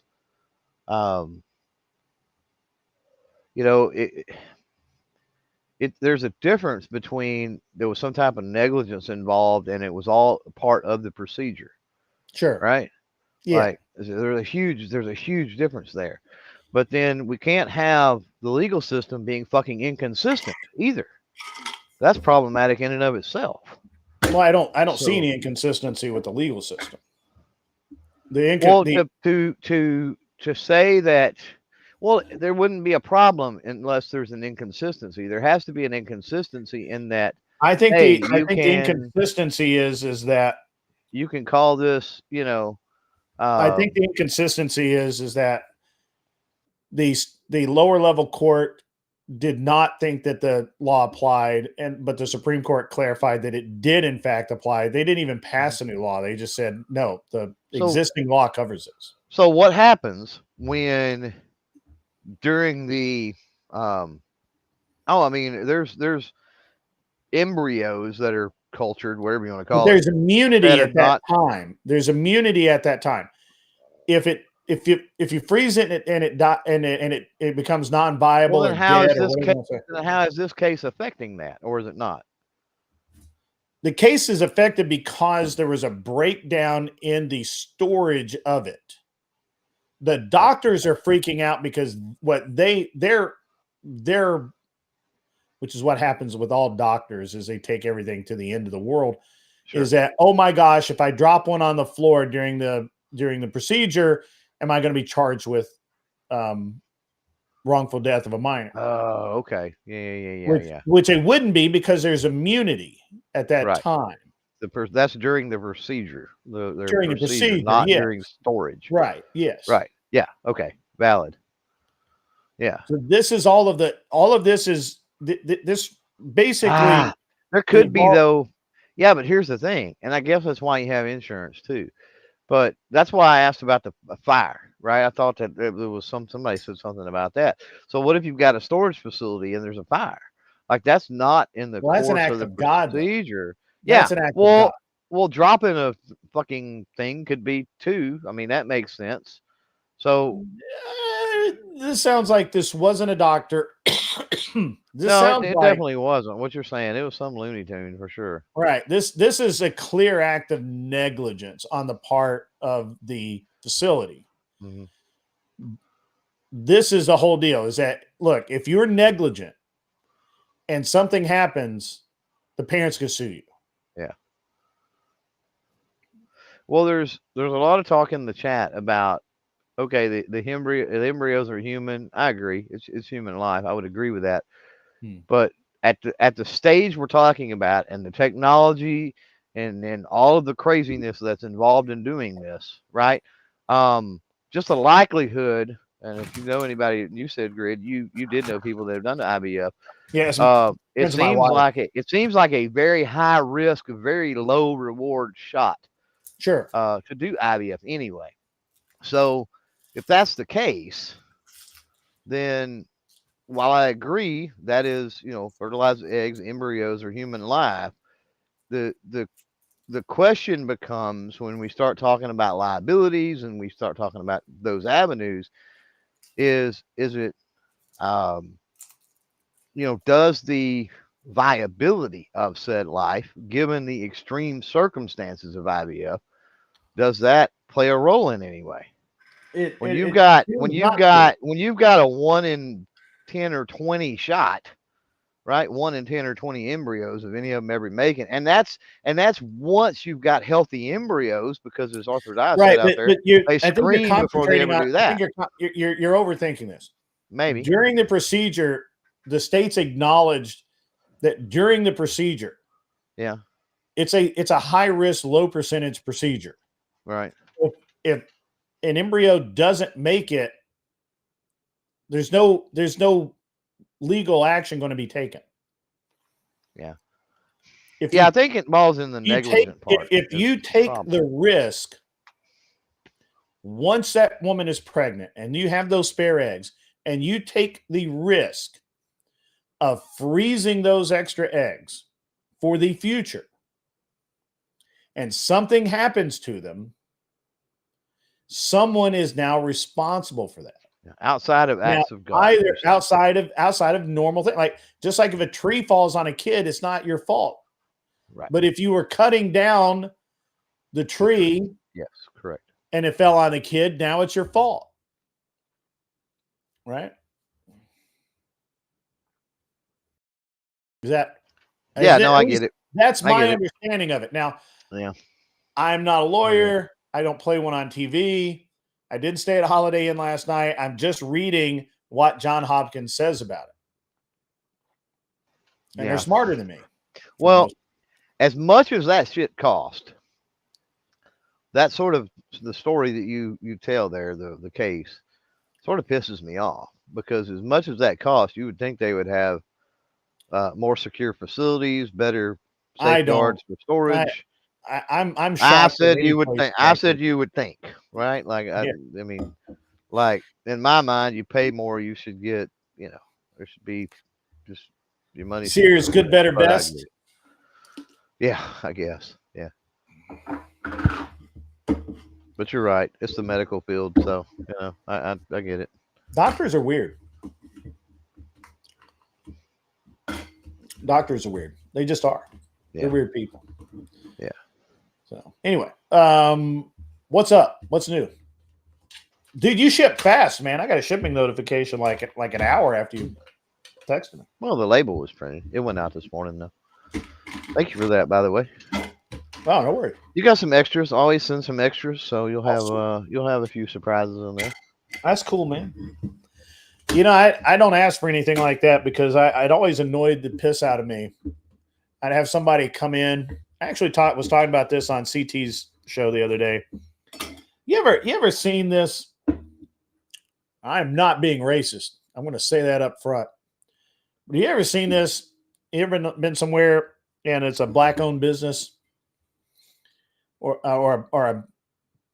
a guy that's working there, running the place is black, and you have a black customer come in, and they'll give them a quote for whatever work or business, whatever it is, and the guy will be like, "That's the best you can do, man. You can't give me a discount for the black," or some shit like that. Oh, I hear people ask for discounts and best you can do and barter and back, not barter, but I understand a little barter back and forth, but we'll deal back and forth all the time using race as it. I've never seen that. Now I'll tell you one thing I see.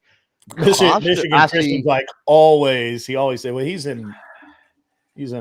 Yeah, Michigan, so. But I'll tell you one thing I see constantly. And I don't have an opinion on it, so don't take me the wrong way. I love all my active and veteran peeps out there. I got tons and tons of friends. That Oh, are. dude, you're But I not. tell You're you, about to most ring of my ears, my bro. most of my friends that are veterans even fucking hate it. Is the people that'll walk in and ask for the veteran or the law enforcement first responder. That pisses my wife off with that. I actually can't stand people that ask for a law enforcement discount. I actually can't. I actually stopped going to places that offer a law enforcement discount. Yeah, I don't mind restaurants. I've gotten used to restaurants if the officers are on duty. Like, I don't mind it so much. But then when they come back that evening with their entire family or something, like for me that's a totally different thing, right? I mean, I don't mind so much active duty if they're working, if they're on the clock, whatever. Like, that's okay. I could actually, and so I'm going to be honest, man. I've had horrible experience with veterans asking for discounts or looking for, work on the cheap or special treatment or something like that. Dude, I don't know you. I don't know you. I don't owe you. Well, back to your original thing was, the merch store thing. Mm-hmm. Anybody that, and I'm going to speak on behalf of all creators out there, including you. Well, you got one coming, and Glenn, and anybody else that has merch store. If you hit up a creator's merch store and you ask for a discount, you're a piece of fucking shit. Because first of all, we don't make a ton of money on that shit anyway. Facts. Second of all, with my shit, you're getting East Texas made. My stickers comes from a buddy of mine that does stickers and vinyl work and all that. The hats come from a chick that is friends with my wife that does embroidering and stuff. So it's all supporting a local small business economy. I ship them my fucking self. It's not some goddamn company in China that, I'm not even mixed. I'm just getting a cut off of it because you're actually ordering it from their website. It don't work that way. When Grid gets his shit, like my DNA is on that box, right? Not nasty DNA, but DNA nonetheless. My skin cells. Anyway. Yeah. I think it goes, what little that is, right, is to help support our efforts. So basically what merch shops are, merch stores are, correct me if I'm wrong, Glenn, because you got one. Basically what merch stores are for creators is, hey, I want you to help support the channel and make a donation. But for doing that, you're going to get some cool stuff. That's basically what it amounts to. So you got to be, you shouldn't be in it for the item. You should be in it to help the channel out. That's what I'm getting at. I gotta address this. We don't owe veterans. I'm going to choose my words a little carefully here. My grandfather was a veteran. I'm surrounded by veterans.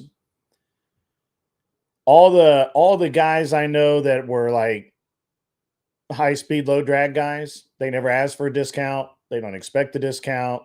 They pay full price. And we don't owe them anything. Matt Best says it best when he says, "Thank you for my service," which means that he thanks the citizens of the U.S. for his ability to go serve. And I like that a lot. Yeah. I don't know that I owe veterans, but we have 30 plus years of constant warfare. There are more veterans than non-veterans in this country. Yeah. So respecting veterans, yes, absolutely. I'm glad that you went and served the country. I don't care what job you did. I don't know. I don't care if you were if you were a gas pumper fueling planes or if you were a frontline guy. Yeah, sure, I respect you 100%. Do I owe you? I don't know. Maybe I do. Maybe I don't. Look, your country owes you. Your country, your federal government, they owe you. Citizens, they don't owe you shit. Yeah.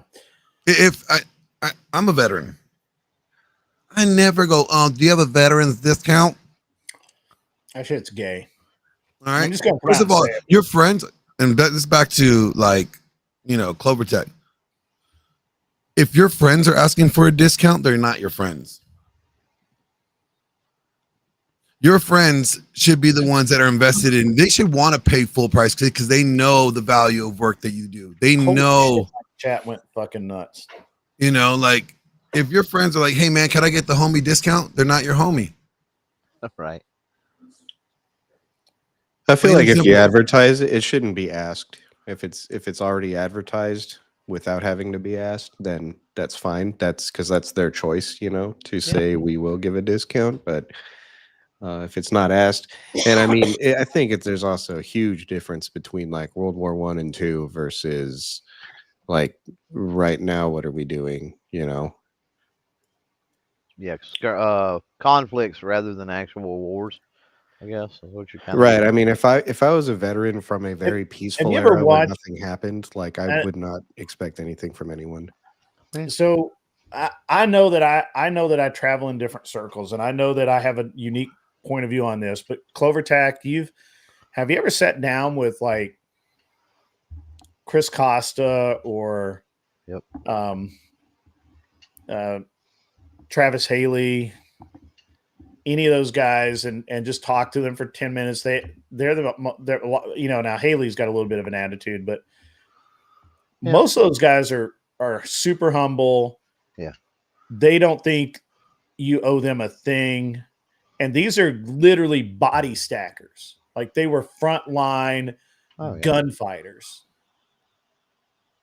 who have my utmost respect, no matter what the world thinks of them. Yeah. Personally. Well, look at Marcus. Look at Marcus and Morgan. Yeah. Chris, when he was still around. Look at Charlie Melton. Look at man, I can just go off and name the fucking badasses that are the most humble. I hang out with fifth group people. guys every couple of weekends. Yeah. Stackers, not stalkers, Deadman. Man's got to clean his ears. Somebody get him a Q-tip. I hang out with a lot of fifth group guys, man. I've never seen one of them ask for a veterans. As a matter of fact, I honestly think that most of those guys, if they saw one of their dudes, even just a junior dude that just fuels Jeeps, if they saw him ask for a discount, they'd probably whoop it. Mm-hmm. Don't do that. That's disrespectful. Yeah, most of my friends who are veterans have said the same thing to me when I said, you know, like, thanks for your service or whatever on Happy Veterans Day or whatever. They've always said, dude, that's super weird. Don't ever say that to me again. And I think it's more for the citizens to be able to say that. Like, what was it in Oppenheimer where he said they're going to hold this whole ceremony where they're going to thank you and pin a medal to you. Just know it's not for you. It's for them. I feel like it might be for the citizenry rather than for the actual service members, because I feel like they kind of don't want it. Yeah. I think Ghost 1978 says, I think drafted veterans are different than those who joined. Yeah. Yeah. Those are getting few and far between nowadays, though. Yep. And Grid One, I'm sorry, I was eating dinner earlier, so I couldn't chime in on the other thing. But if you don't mind me rewinding a little bit, can I ask some questions about that, about the whole baby thing? Yeah, man. Why not? Okay. Because I'm kind of wrestling with this. I'm trying to figure out. Sorry. I'm trying to figure out where I stand on this because. Okay, so here's my train of thought. Grid will tell you where you stand. That's what I'm hoping for. I will let you know exactly where you stand. Okay, so that's what I'm hoping for. So here's my my train of thought. Right, is if these are embryos that were stored, they were dropped, mishandled, whatever. There was a thief came in, whatever the situation. Right, something happened to them. Is that cause for to declare it as a death? Right. And my thing is like, okay, well, Deadman, you didn't offend me. Hang on, Deadman, you didn't offend me, bro. I'm just teasing you, man. Just calm down. You're all good. I like you, John Deadman. Actually, you're welcome to come up on the screen too. I've seen you talk before. Come on up. Come up on the stage. Yeah, we always need more Johns up on stage. Oh yeah, that's more John. So my thing is, I used to be able to I guess argue a case to where it was okay. Well, if it has the potential for life, right? So it's not Mhm. just a sperm cell, it's not just an Mhm. egg, but them two combined means potentially, if left alone, it has the possibility of turning into human Mhm. life. Therefore, that's what constitutes its value Sure. as life. And then now you got to think though, okay, if this is an embryo that's already fertilized and everything, it's just frozen, it's not implanted. Um, does that constitute life? Because, with human intervention, it can't, first of all, it exists because of human intervention. Second of all, with more or further human intervention by implanting it, now it has potential to be life. So would I consider that? And that line of reasoning led me to believe, okay, well, no, if it's artificial, then it can't be. But it's like, wait, even IVF is artificial, and yet people that are born through IVF, I would say that they have life. So I can't follow that line of reasoning. But then it's like, how artificial can you get? Let's go to the absolute extreme where you just gathered sperm from unknowing people and eggs from unknowing people. You put them together, it fully That grew in happens. just a mechanical object. Is that now a life? That Like, happens. yeah. So I mean, we did that with the sheep, right? We duplicated a sheep, and we call that. I mean, it's Well, alive. I'll get into it in a minute. Let me simplify this down for you. You're way What over. about all the chicken breast that's not real chicken breast, that's like lab grown chicken titty? Dude, a I don't breast is a I don't breast. eat that, bro. I don't eat No, that. a breast is not a breast. Sometimes it's a peck. Anyway, John, the thing is, and you're overthinking it, man. So you're right. If you leave it alone, it could grow. This is why I think this is why I think that when you are talking about the IVF, the extras that are left over that are not used, if you just leave them alone, they will not survive. So that's just the way it is. If That's you how it is with a freeze them, newborn too, isn't it? If you left a newborn alone, Yep. well, I think the difference is a newborn has skin. A newborn can exist outside the okay. womb, Yeah, there's differentiating factors that. Okay, yeah, I can see that. Very different. right? So, like, Right. if Somebody can without specialized equipment and blah blah blah blah if blah. Like you it doesn't take if you were hurt to, so like a newborn. if you were to prematurely remove a child and just leave it there, more than likely it's going to die. The embryos outside of the womb, they're not going to grow, they're not going to stay viable, all of that. So they freeze them to stop that, and it, for some reason, it works. I'm really shocked, honestly, that it works, but it Mhm. does work. And so, and I think this was the argument against the idea that it should be considered the what is it, wrongful death of a minor. I think the first court found the way it did because, in theory, those frozen embryos, without being placed into the mother or back into the mother, are not viable, I guess, right? So should the charge have happened as soon as they were removed then? Hold on. Okay, sorry. The thing is that as long as they're frozen and in stasis, the potential does exist for them to be inserted into a womb and grow to maturity. If you were to take them out and something happened, I think this is what the Supreme Court said. Now, I've not read their notes. I don't know what they're thinking. I'm guessing if you were to take that embryo out and just thaw it, then it dies. Exactly what happened. It dies. Mhm. At that point, you weren't really performing a medical procedure. At that point, you kind of killed that kid. Okay, so they ruled that it was killing of a baby. Yeah, they ruled that it's wrongful death of a minor. Okay. I think that's The more Supreme along Court said where that it is wrongful death of a minor because the potential, while it's frozen, it still has the potential to be right. to go to term. Right?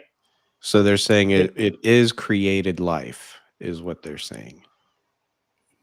Right. Yeah, it is. Okay. Well, it is. It's in this weird suspension, right? Like I don't know.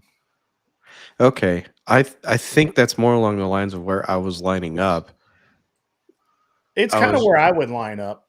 Yeah. So the issue, one of the things that I see here, and like I sort of, I guess, kind of wrestle with it too, is I heard both of you use left alone, and I think I even heard Grid use the term left alone in two completely different contexts earlier. Yeah. And so what the problem is, you've got the natural and an unnatural. Well, I'm using right. I'm over. So like from a natural, from natural, if you leave it alone, it's gonna die, right?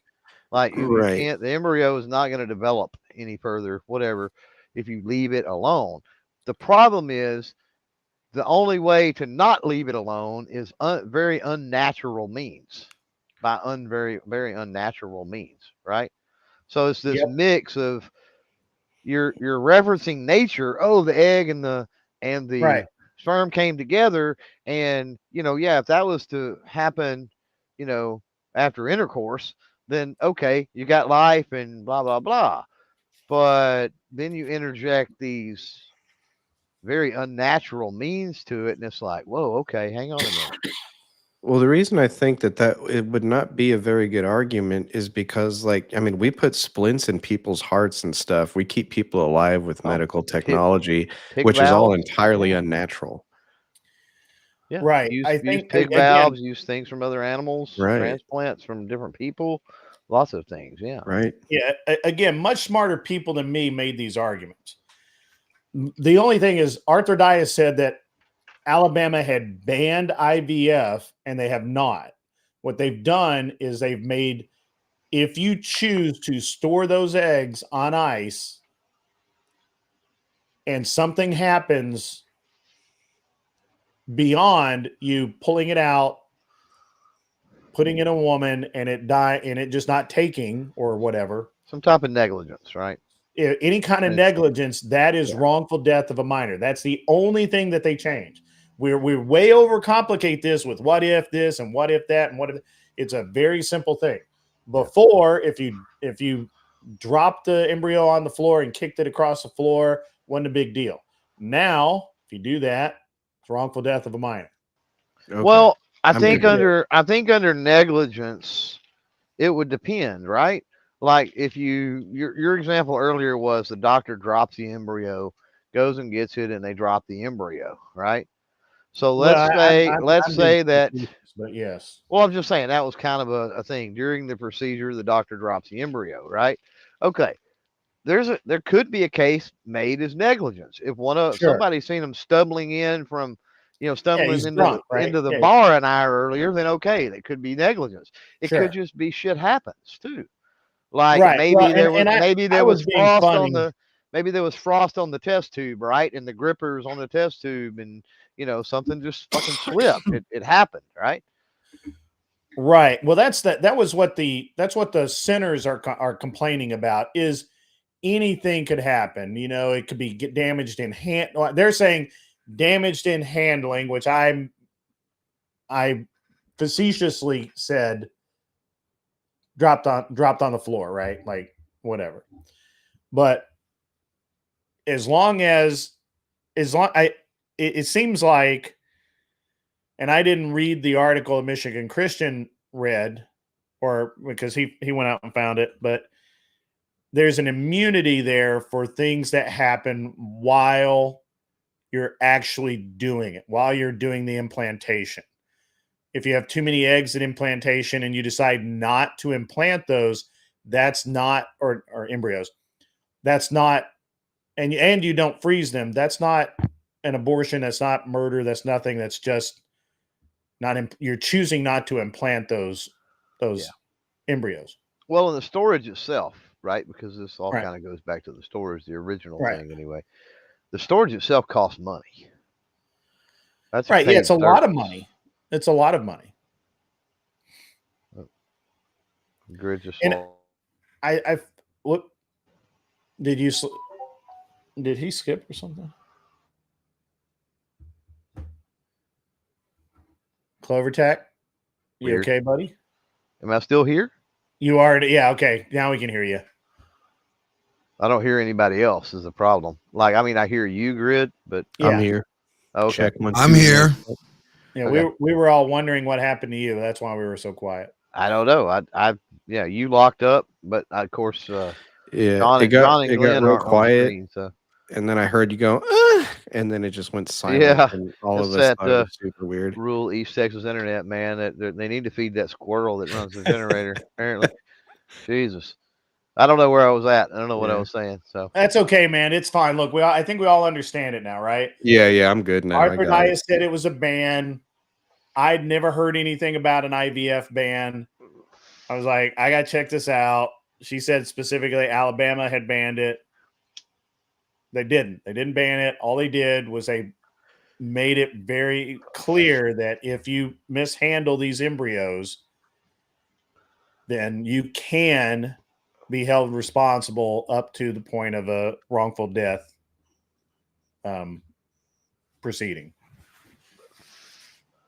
how do we feel about IVF, or should we even go down that road? I'm sorry?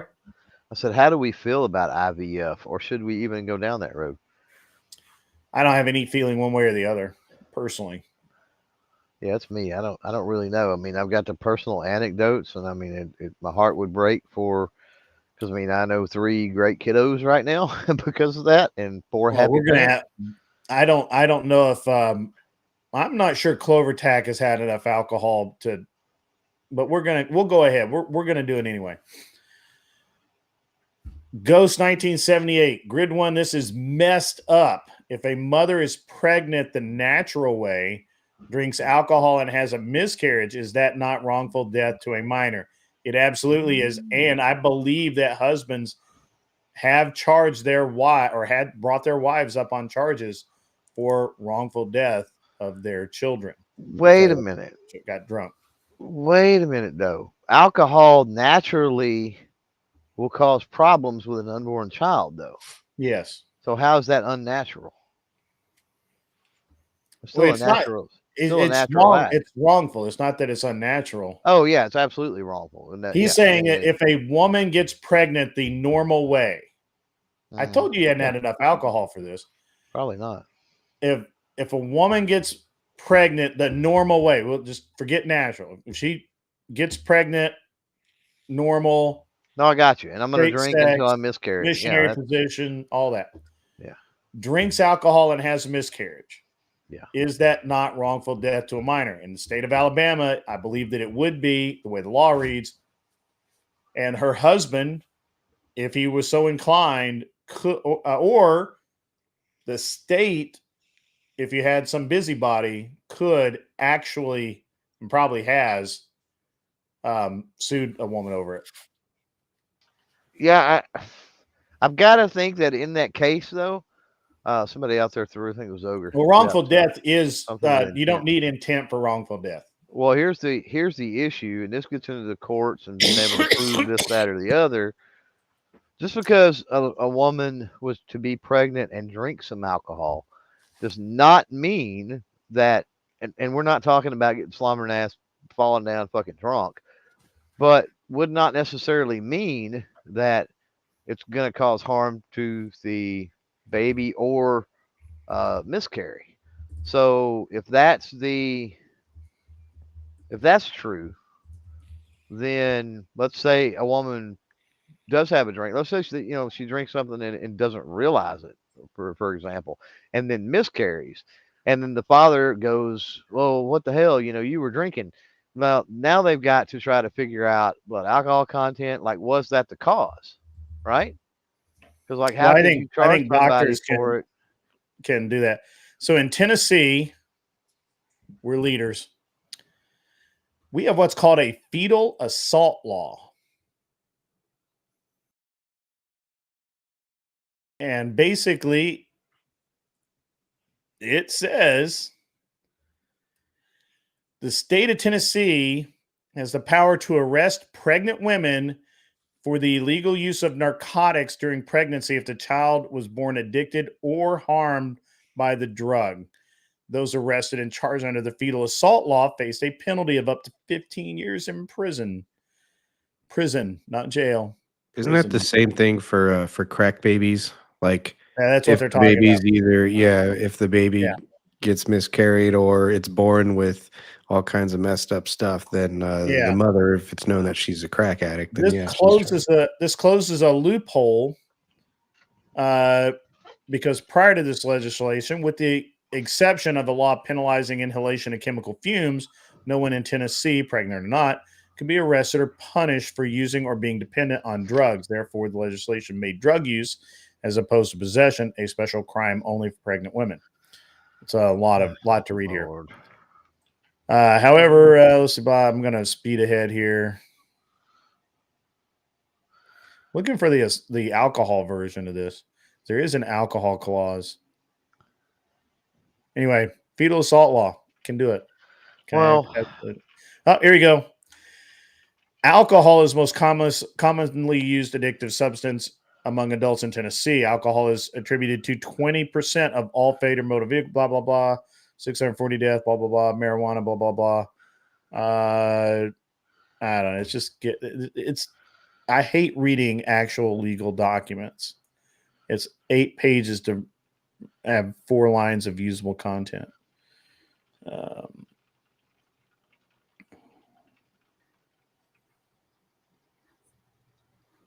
Now, basically, if you are on something and it causes harm to your child, you can go to jail for up to 15 years.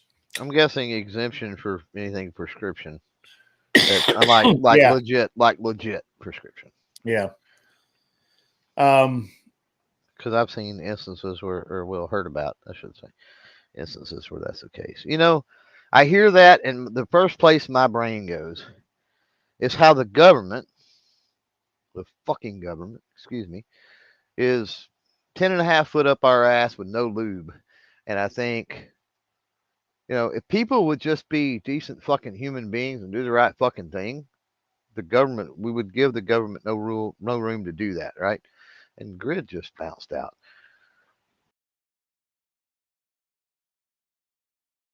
What the fuck? Oh my gosh! What the fuck? We disappeared. Now the bugs got I don't you. know. I think the interwebs are acting stupid tonight. I think. You know what it is? I think my internet starts slowing down, and You're blurry now. Yeah. And it pops me out. Yeah, I think it pops me out. I'm gonna fix that. I've got a Cat 6 cable that I'm gonna run to do this. Hang on, guys. So first of all, Clover Tack, can you read that? That's in front of you. I can read that. It said Clover Tack hasn't drank because he was out shooting cats for the Haitians. I'll tell you something about that real quick. Is that when Clover Tack shoots cats in the fucking face, there ain't nothing left for the Haitians. So there you go. All right. Let me pull this up. I don't know if you're still in here. The Knight and the whatever the fuck that is. The Knight and the Bishop. The Bishop. The Knight and the Bishop. The Knight and the Bishop. If Ganstar wants to come up, as long as he's cool, he can talk. But if he's going to be a dick, fuck that guy. He can go pound sand. I'm just gonna put it that simple. He's to me, he's a troll, and I don't feed trolls. Hey, Grid, that the photo in the background of that Porsche, that's got some fat exhaust. My goodness, they got to be dragging lower than the wheels. No, that's not I don't think. I thought that was the air pipes. Angry ape. No, I'm not terrified of anybody. I just don't have time to deal with dumbasses. Cat 8 cables. Interesting.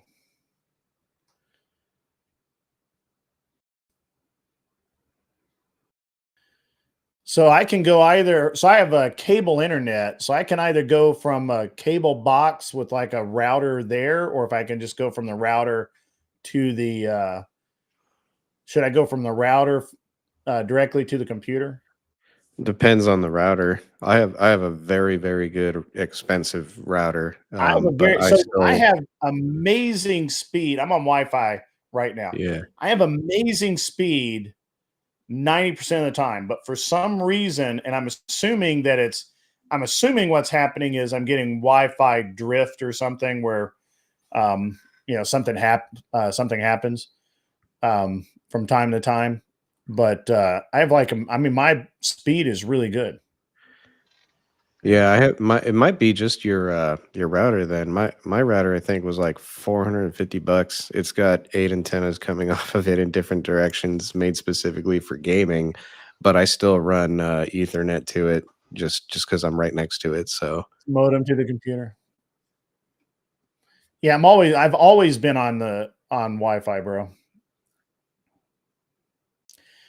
I don't give a shit about Sarah. What the fuck? What you got? You know what? Fuck all you guys. Get off my fucking site. Get the fuck out of here. get off his lawn. Get off my damn lawn. I got more important shit. I got Wi-Fi shit to talk about. It does not say FS Valence Van. That's my neighbor. My neighbor has that. I would have had it, but he had it first. So. Should do yours. All right. So what? Like CIA. What's up, checkpoint. Viking? What do I got to do, man? What have I got to do, bro? Help me out here, Viking. I mean, again, 90% of the time, I literally have like awesome speed, but there's like every now and again, it just goes weird. What internet do you have? I have Comcast. So it's fiber? No fiber. No, it's cable. You don't have fiber, really? Okay, no so fiber. I will tell you this, just from my years of building out cable internet systems. It could be load, some type of load in the system. Could also be, yeah, right. Who did that? Or also could be a sometimes depending on the heat, the cold, the moisture, and multiple other things, the seals when it comes to your line extenders and your amplifiers and stuff. Sometimes you'll get that too. Yeah. Can't believe you're not on fiber. It's called buffer block. That's probably what's happening, Viking. I bet it's like that because that's what what seems to happen. If I run a test right now, I'll have like excellent up and down, but every now and again it just like kind of just might also be like a packet loss in the middle of it. Yeah, it could be. So you could have really good speeds, but then if your packet loss, like that'll trigger that thing happening. Yeah, bridge the modem. This right here. I love this. It's just a group of men trying to figure out some technical thing. Figuring out the perfect night. Yeah, that we're not looking at. I've got. Well, that's what men do when they gather. They work on projects. Yeah. Fix shit, man. I think it might be interference actually, because I think my neighbor runs some shit in the evening sometimes, because it's very rare when it happens too. Well, it wouldn't happen if interference. That wouldn't happen if you were running a wire, but you're not running a wire. Well, I'm not running a wire. I'm wireless. I'm Wi-Fi. Yeah. I'm going to run a cat. I've got a Cat 6. I have underground Cat 6 cable Arctic Wolf is dumb as fuck. How about that? See, I can say hurtful things too. Fuck off. You fucking faggot. Oh, did I say that? I did. Fucking faggot. So Outta everybody here. out Go there away. is right. Grid's internet is bug boys. It's bug boys. Need to send in. It is. He hasn't got Grid hasn't got a super chat in like over an hour. Oh my god! I think it's bugged boys. I think you need to. I'll get the I've got the cable. I just need to install it. So I typically do okay with Wi-Fi, but it's weird because I haven't really had any problems until lately. I haven't actually had any problems until lately, and then like all of a sudden I've just had weird half-ass issues. Like nothing serious, All just kind of like half-assed. all right, Grid. I'm going to tell you this. So, you worked on enough cars. You know this to be true. You don't ever have problems until you do. Until you have problems. Yeah.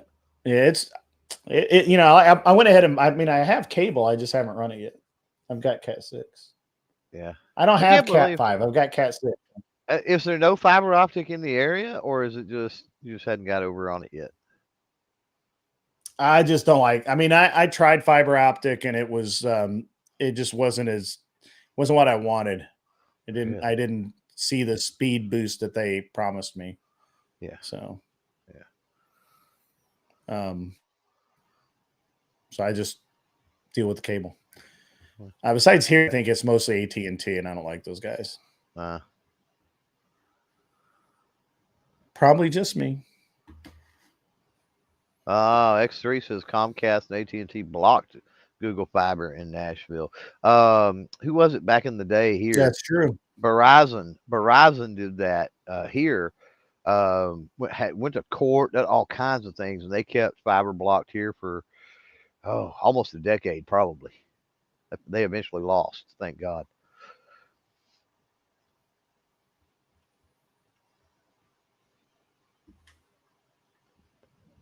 Yeah. Get exposed for what? Gay Star is just gay. What's the matter? It's okay. It's fine. He's okay. He can be gay. Yeah. Not that there's anything wrong with that. There's nothing wrong with that. You guys are, I'm sure you're fine people. Yeah. Absolutely nothing. Woke gay ass bitches. That's all it is. What am I exposed of again? What did I do wrong now? I don't know. It's just Gay Star being Gay Star. What do you expect, man? He was the other day. This moron. I don't have any other word to use for it. He's just a moron. Tells me that my logic is flawed because I don't have your social media, and I don't want it. I don't care. Oh yeah, Grid. You're supposed to stalk me. You're supposed to know everything and be all up in my business. And I haven't seen a picture of your wife, and I'm like, why the fuck do I want to see a picture? I'm married, dude. I don't go around asking to see pictures of other dudes' wives. I mean, actually, obviously, this guy's a fucking incel faggot because any normal person would know that's exactly how you get punched in the face. Asking to see a picture of dude's wife. To me, it's just weak, low tier troll. Low tier, man. Tier.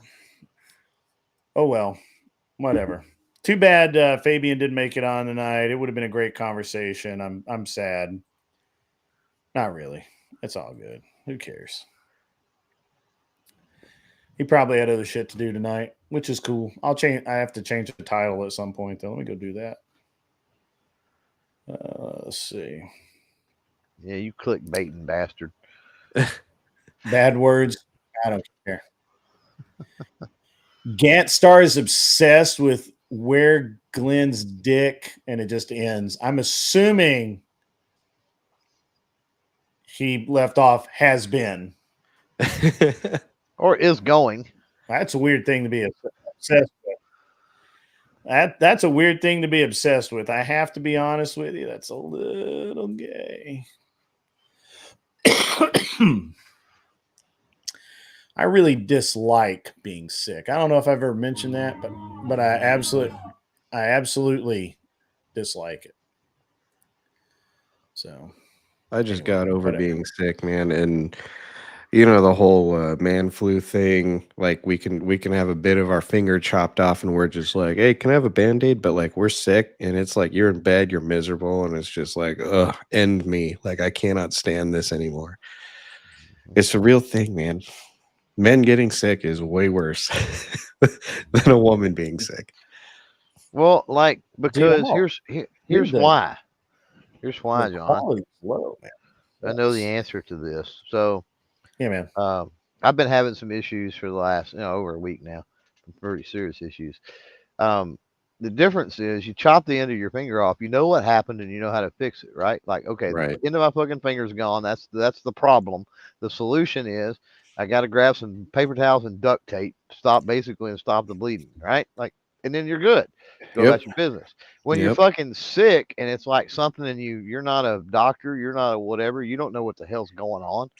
Like that like robs you of your fucking manhood because you can't fix the problem. Nothing's working. You just gotta lay Yeah. there in bed. Well, actually, you still gotta get up and work, but you don't want to. Right. And then you're sitting there in the fetal position, crying and calling your mom for comfort, right? Like you do that too, right? Oh, Like but me, my or is that wife, just not me? my wife. I don't even have to call my Oh, wife. She's there. okay. My wife is like, get up, go to work. It's like, no, But I'm my He's hurting. wife's got a, you. yeah. But my wife's a nurse, so I mean that does help. At least she kind of has some semblance of an idea of what's going on usually. So, but in my Right. case right now, she doesn't, and that's what's fucking scary. I think the thing that annoys me is just that I'm not that sick, but I'm just sick enough that it's just annoying me. And it's not being sick Like that it, annoys you; it's the things that you need to fucking get done that you can't that annoys you.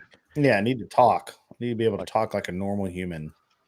No, I was sick the entire last week. I had pressure in my ears. I felt like I couldn't hear anything, which was a semi blessing. But that aside, I mean, the congestion, the body aches, it was miserable, man. Like, I did not want to get anything done. It was just horrible.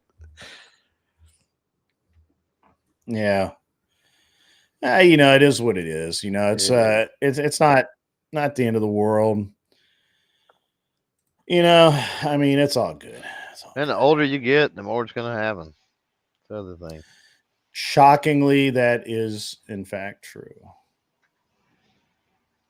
And then I just went to get my like annual checkup, which I've never really done. I didn't know it was free because of Obamacare's whatever nonsense, but like I've never done it and I've never had health insurance until recently. But like sitting there on that table and they're asking me all these questions that I don't know the answers to, and like Awesome. I felt so useless. Like, I don't know what my medical history is. We were too poor to see anyone. So, what vaccines do you have? I don't know. Are you against vaccines? I don't know. Oh, Yep. man. All right. Cool. Yep. I'm sorry, I missed out on the chat for a few minutes. So I don't know if the weirdos have made it in. Fabian, Dano Fabian is an anarcho-capitalist libertarian.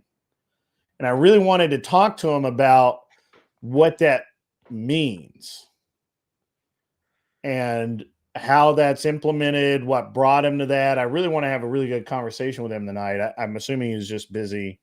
He hasn't responded or anything. Maybe he just doesn't like the channel. Maybe he doesn't like my channel and doesn't want to come on, which is that's totally cool too. Shit, no big deal. Anson Knowles, are you an anarcho-capitalist? Oh, Alan. Oh, you. Well, I'm not short. I bet I'm taller than you. But I look short and fat. You can tell that by me sitting here in a chair.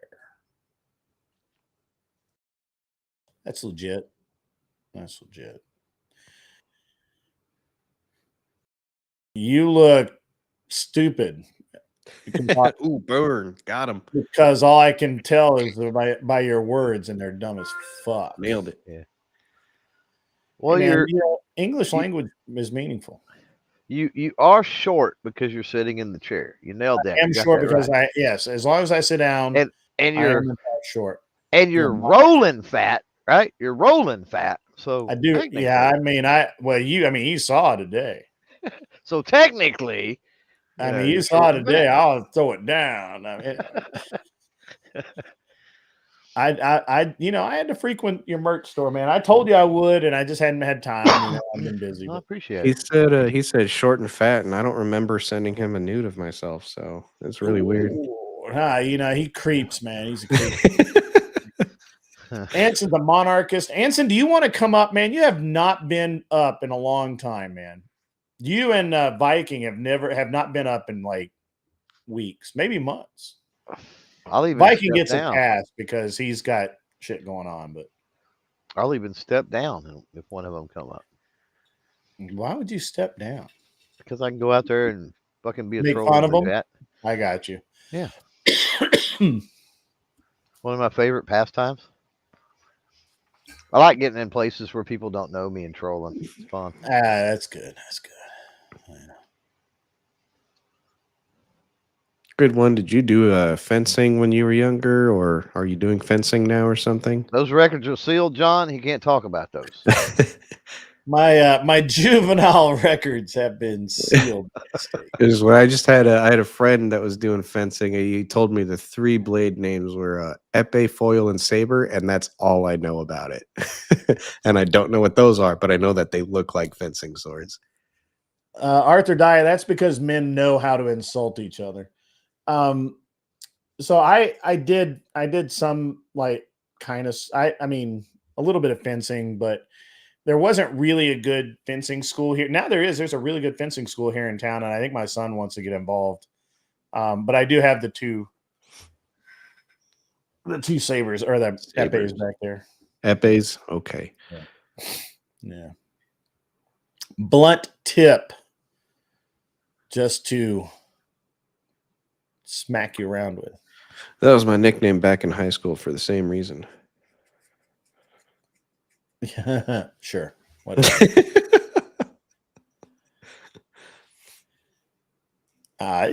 You know, the interesting thing, Viking.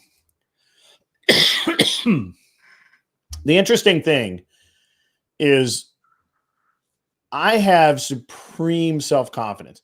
There's nothing these motherfuckers can say, not one thing that would do anything but make me laugh in their faces. Of the people in this conversation that are, you know, between me and them, between these conversations, I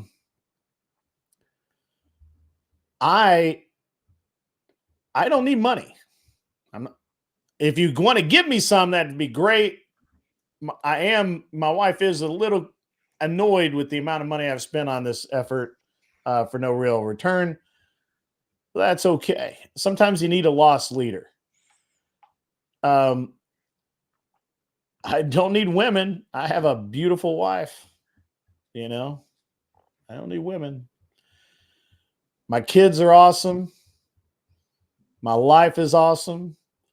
What the fuck can you come? I literally have so many firearms that I forget what I own. I'm constantly opening a drawer and going, oh, fuck, I own one of those. Whatever. You were okay. You were impressing me for a minute till you broke out your weak ass firearm numbers, bitch. Just sit down and shut up with that. Oh, yeah, right. Okay. All right.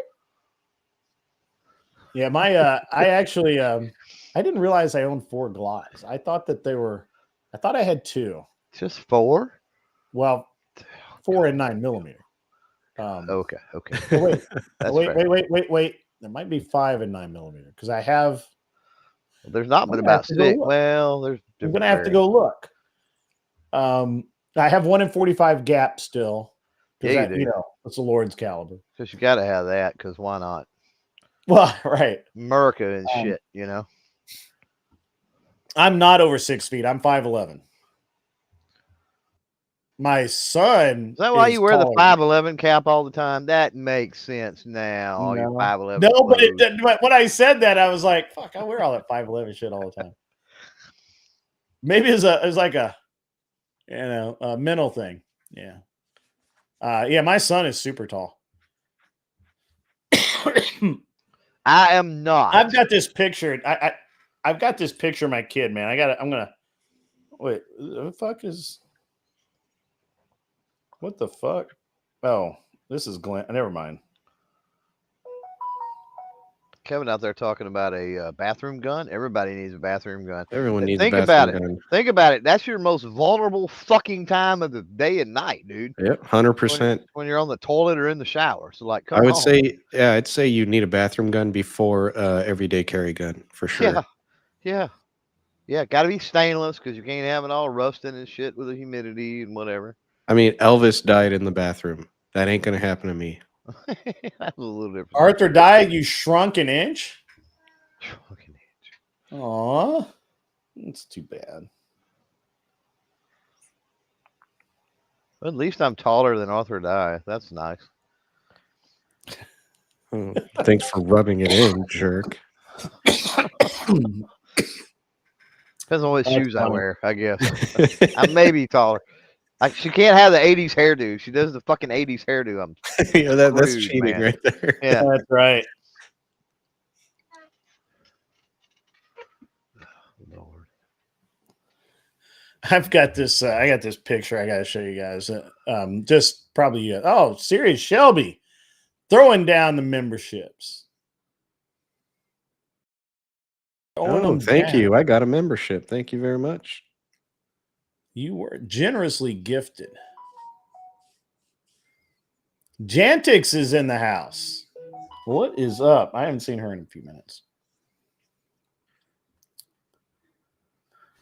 You know what's funny is when they gift memberships, you can see who's been like working out there in the fucking. I know, right?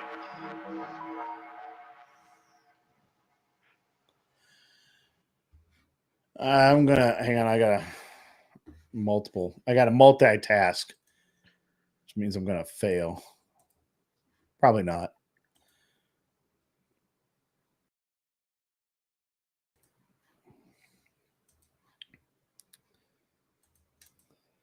Hey, Clover Tech, I'm assuming you've got a fair amount of firearms, right? I'm anti-gun, man. I don't know what the fuck you heard, dude. He's an anti you not owning a gun. Talk to me. So my question is, like, do you have one of each type, or is that a reasonable goal to have, like one of each type? You know, bolt action, lever action, revolver, shotgun. You're so cute. One of each type. You're so cute. Okay. I mean, like, it's okay for someone like me. I just want to sit you on my lap and bounce you on my knee. You're so cute, man. God. Anyway, what was Wow. were you going further than that? Were you going beyond that? Yeah, no, you kind of answered my question, but Okay. no, I mean the coolest one I had ever been able to handle was a semi-auto 12 gauge, but it had like two, so it was three barrels. The one on the top was the actual shooting one, and then both below it were the loaders. Yeah. And so you could have like 20 rounds or 20 shells in there, Mhm. and it looked like friggin' Master Chief's assault rifle. It looked amazing. Are you And talking I about got a Keltec? what was that? Well, it Are was you semi-auto, talking about though, a right? Keltec? I don't know. I mean, this was years ago. I was much younger and I didn't know too much about firearms. I just knew that one looked like a Space Marine gun, and I held it and I was like, holy shit, I want this.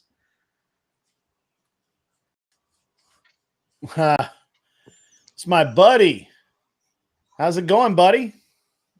Man, you know, the last time I tried to get on after you switched to this new platform from Streamlabs, I couldn't figure it out. I hadn't been on since.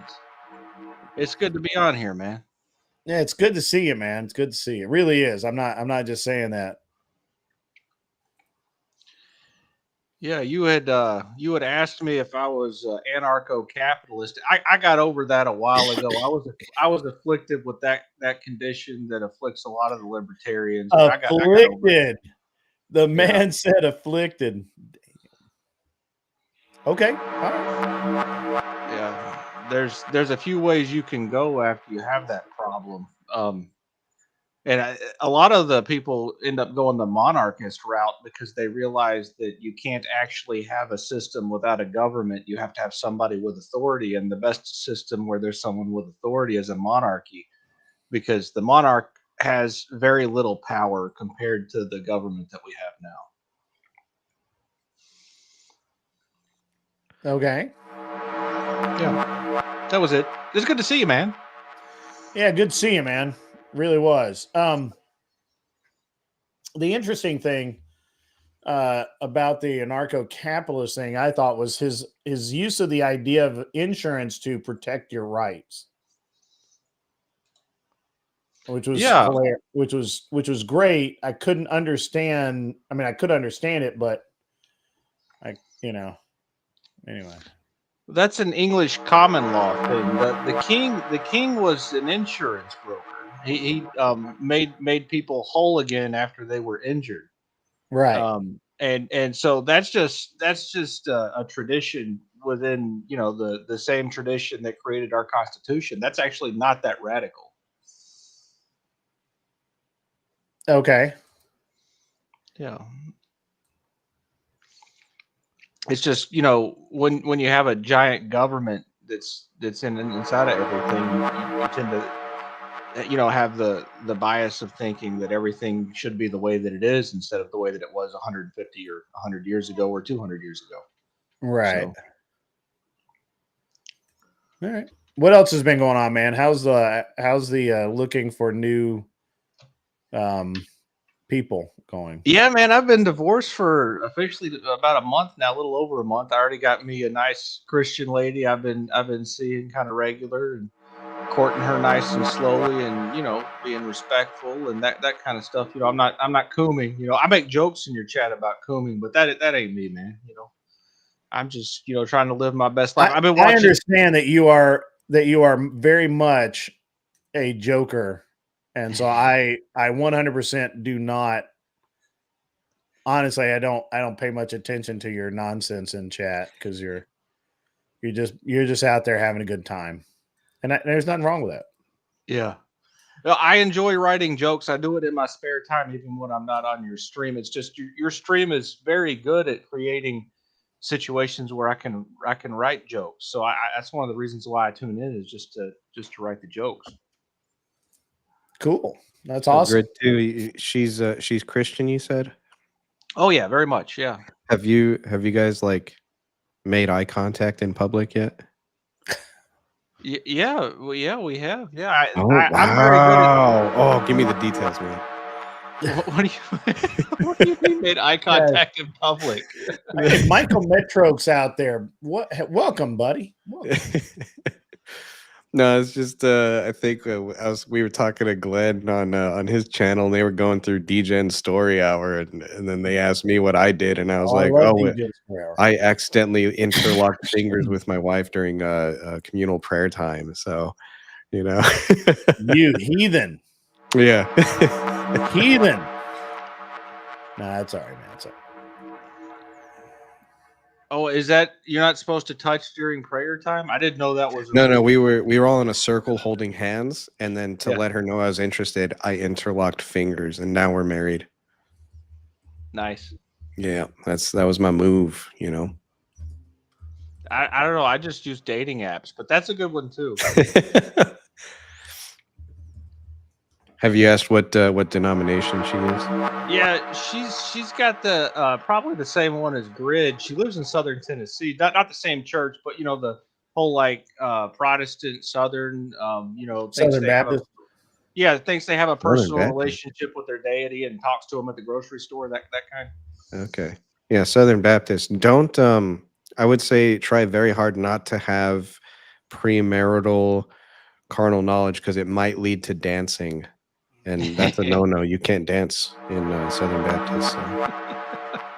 Well, I can't dance anyway. I can't carry a beat worth anything. So you can just go over the county line. Hell, it's all good. There you go. Yeah. Anyway, I wish you the best of luck, Grid 2. Yeah. Yep. Yeah. Now, Clover Tech, you're down in Bama too, or are you in Texas? Oh, I'm in Texas, man. Oh, yeah, he couldn't live in Alabama. Yeah. No, no. He's East I go Texas. through I'm Alabama South regularly, and no is the answer to that. He's too sophisticated. Down up there in Texas, thinking he's better than everybody else. I see how it is. Well, it's not because I live in Texas. It's just because I am, man. I don't know what to tell you. Evan O'Brien's out there. Evan O'Brien, you should jump up here, buddy. It's been a while since you've been on the panel, too. We'll get all the old people together. The Not old, old. the old, Not old. Not old. Who you call old, man? The guy with the grayest beard. Right. Guilty. You don't grow one, though. It's not fair. We I can't don't see what grow yours one would be because like. it'd be grayer than yours. Hey, I'm going to make some bank playing Santa Claus for too long, so you just hush. Oh, no doubt, man. No doubt. I sent you a picture on Discord. Me? Yeah. I'm scared to go look now. What the fuck? Oh.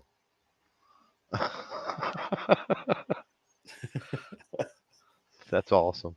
It is You know, awesome. I kind of agree with 13 there. I think Texas is more a west feeling than it is south feeling, if that makes sense. It is. It's the Southwest. Well, so I would probably agree with you at some point, but I'm in pretty deep East Texas, so it's honestly probably more like Louisiana. It's Almost. rural. You're out there close to Shreveport then? I drove through that highway so many times. Well, I'm about 2 hours away. Yeah. Yeah, I've been through. I went to College Station. No, College Station, I think, is north of me. I think he's talking more like Longview, Tyler area, maybe. Yeah. Yes, a little bit south of there. I was out there a long time. Yeah, I'm about probably three from College Station. You just with the 4-H shooting sports stuff and everything. I was in College Station all the time, so it was a pretty regular trip for me. Shoot, who's that actor that talks about he always says, all right. You know who I'm talking Matthew about? McConaughey, yeah. Matthew McConaughey. He told a story about Longview, and I was like, holy moly, this is completely accurate, and I know exactly what bar he's talking about. And I was there, and that almost happened to me too. All right. That's like Longview, Texas. I thought I'd never experienced racism in my life. That is the racist place in Texas. Everywhere else, no racism that I've ever experienced. Longview was like, I feel like I'm gonna die here. Yeah. So it's not bad here where I'm at. But here's the weird thing is things that are considered racist nowadays. I can remember growing up and they happened all the time. And like it was normal. And I'm talking about like for the black folk, like the black folks didn't give a shit. It was just like, okay, like everybody went along their business. Nobody got mad at each other. And so it's been strange, being around here for 40 some odd years. So just to see the way that ways have changed. And I'm not saying that was right, 30, 40 years ago. Yeah. But it's just now you can't say the N-word anymore. Yeah. Dude, I was kidding. Yeah, I mean, I can remember it being said though, and like nobody cared. Oh, yeah. you got to come to Alabama. Things ain't changed very much. Yeah. Still throwing it around over there. Oh yeah, there's all kinds of racist people here. All races are racist here. Yeah. There's no discrimination amongst the racism. That's good. I can get down with that. I tell you what, Clover Tack, if you want to see some hilariousness, John Smith, you as well, follow me over to Chaotic Truth one day. Oh. Yeah. Oh my God, it's funny. They wouldn't let me talk today. They just kept talking over me, so it was disappointing. But were you the only white boy in there? No, there were several. Oh, okay. There were several, but they had these four leftist black, I'm assuming black fellows that just talked over everybody the entire time. Well, kudos to them then. Although I did have an interesting interaction with Ben Thorpe. Oh. Did you know that he doesn't consider himself a criminal despite him spending 30 days plus in jail? What? Dude, You gotta keep be 'em kidding away me. from my kids. Keep them away from my kids. All I'm saying is the delusion is strong with this one. I Well, thought it was a kudos, year. So, Buck White, I have a question. I have a question for everybody. What's the problem with somebody being racist? It's pride. It's sinful pride, Pride. in inside of your intrinsic qualities that you were born with that you didn't earn, and therefore it is it's not moral. If you have pride in something that you didn't earn, then you're doing something wrong. And most racism is based in the idea that your genetic material is superior in some way to someone else's genetic material, which is, Well, now we need Imperious here, and I think he left. I think you nailed it. That's pretty much it. That is why racism would be wrong. Like you said, it's yeah. Go ahead. But here's my pushback, I guess, on a little bit on that definition. Is I would think that there have been times in history where yes, that was the case, but in the last, I'm gonna say 20, 30 years at the very Jesse least. Peterson Is says, that even the definition of it anymore? Is that even what's considered? I'm weeding out nowadays. Nowadays the word means fucking nothing. But right. But from as much the as they try to 30s change to it. the 80s is two totally different things. But they try to change it now so that racism means that harm must have been done, which implies that power must be on the side of the racist, which means you can be a hateful human being based on race, but if you can't apply harm based on your power, you're not racist. And I think that's entirely horse crap. I think Grid 2 kind of nailed it. It's just entirely pride and hate based on race. Yeah, it's fun. He's being funny, but his name's Anson. Just to help you out. Oh, I kind of like Knowles. the Grid 2 versus Grid 1 thing. Anson Knowles, is that you? Yeah, that's me. Dadgummit. Well, the hate thing is problematic in and of itself. I mean, take race All out of it. right, so this is a problem I have with this. I don't know that all racism is inherently hateful, but obviously some of it is. Anything done in hate is obviously wrong. Right. I mean, it's hold on. Anything done in hate is wrong. It is not wrong to hate. You're perfectly free to do so. As long as you don't act in hate towards others, I think that you're morally fine. But it's okay to hate people. I don't have a problem with that. You can hate whoever you want.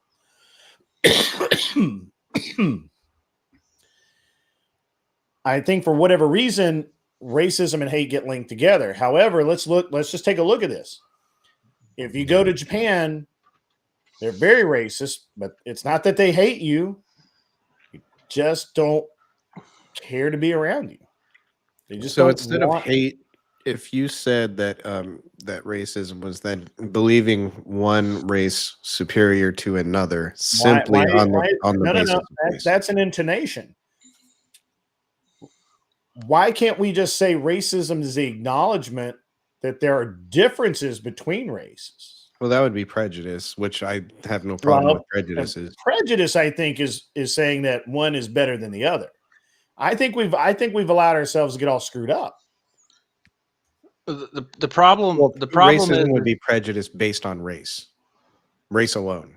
It would be prejudice based on race alone, which would make racism wrong. But prejudice, I don't think is wrong. Like the same reason why you prefer Mazdas over Toyotas. Like that's your prejudice, right? Preference. Yes. Right, your preference. And that's I think there's prejudices exist and for a reason, and that's okay. So and it doesn't have to be black people be racist against other black people? Yeah. Okay. Does it have to be hateful? No. Okay. But isn't there a difference between hating someone and hating what they do? Well, I don't think that matters. What matters is you're making a decision or judgment solely based on their race, which means any race can do it. Well, I So, was speaking outside of race. I was, oh, being, with that not being a part of the equation, just hate in general. Should we hate someone? I mean, is it okay to hate someone, or is it okay to hate what someone does? no, you can hate what they do. It'd be wrong to hate the person, I think. I think hating the actions would be righteous indignation, while hating the person would be a sin. That's what I think from my Christian perspective. Yeah, Okay. yeah. I think that's more where I fall too. My issue is that when you use a blanket condemnation like racism, where you lump a whole lot of people into a group, you're falling into a mental trap where you're reducing the dignity of a person to some sort of a mass judgment instead of viewing people as individuals with their own dignity. And that's what I see as like one of the main problems with the action of racism. And that applies also to the mental kind that doesn't require action or power, because it causes you to not think properly. And your ability to think and judge and reason is important for you to be a full human being. So it's a mental error on the part of the racist, whether or not they act on it.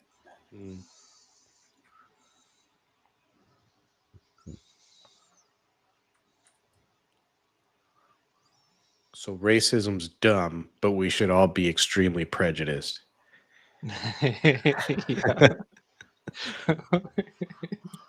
Everybody should judge everybody. I just don't have a problem with these things, right? Like, if somebody wants to hate me because I'm white, that's cool.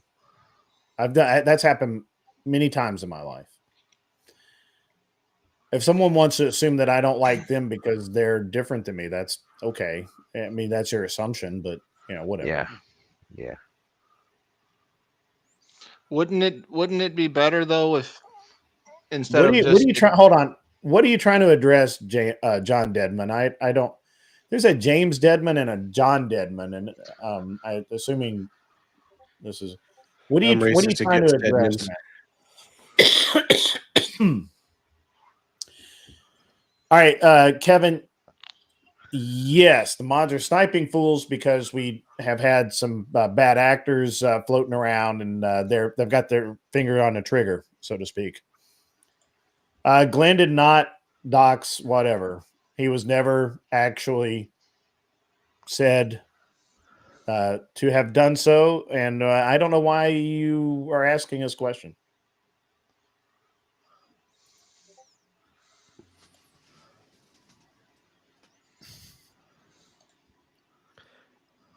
Trauma.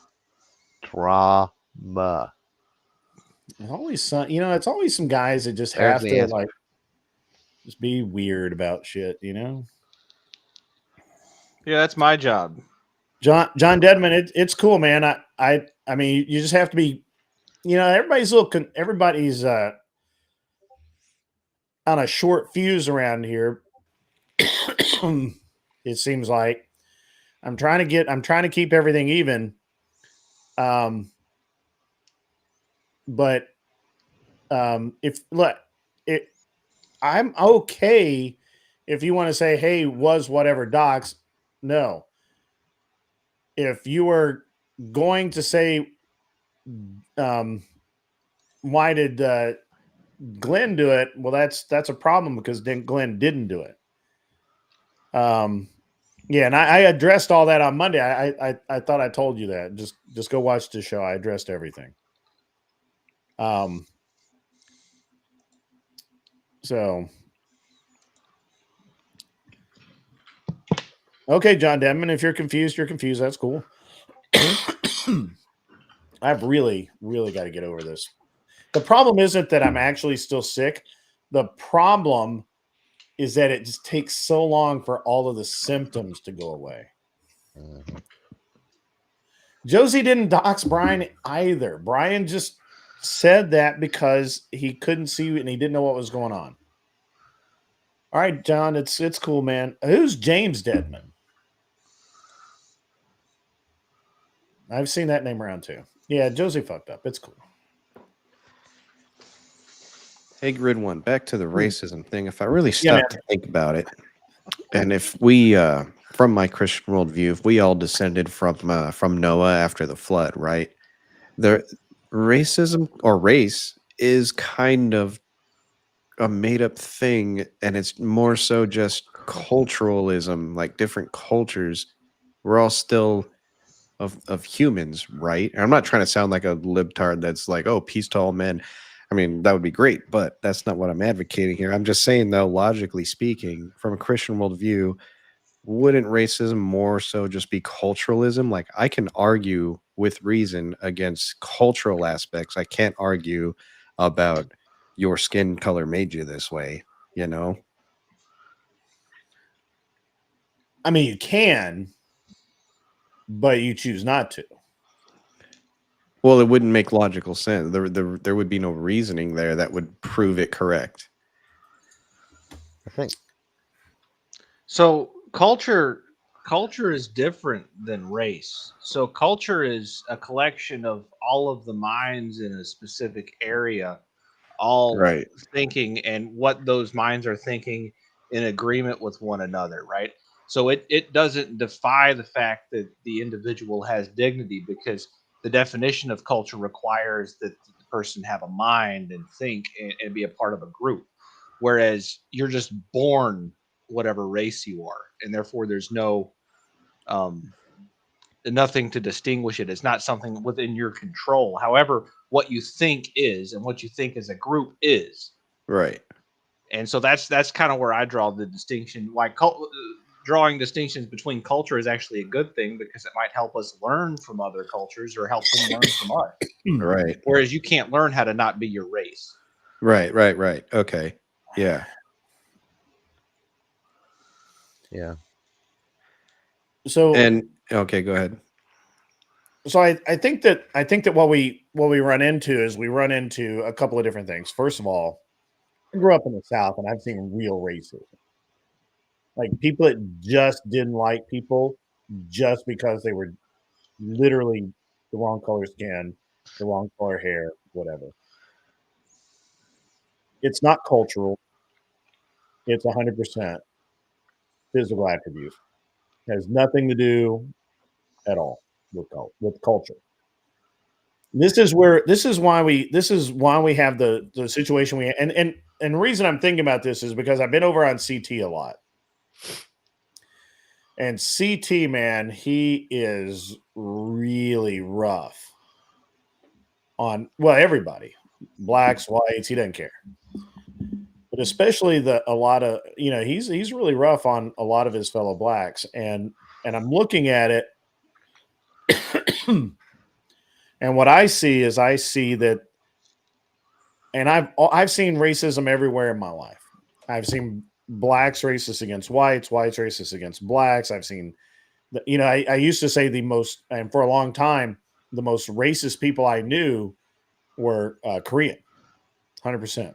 Oh yeah, 100%. They're even racist against me for being half Korean. I was a half breed. Oh, you're half Korean?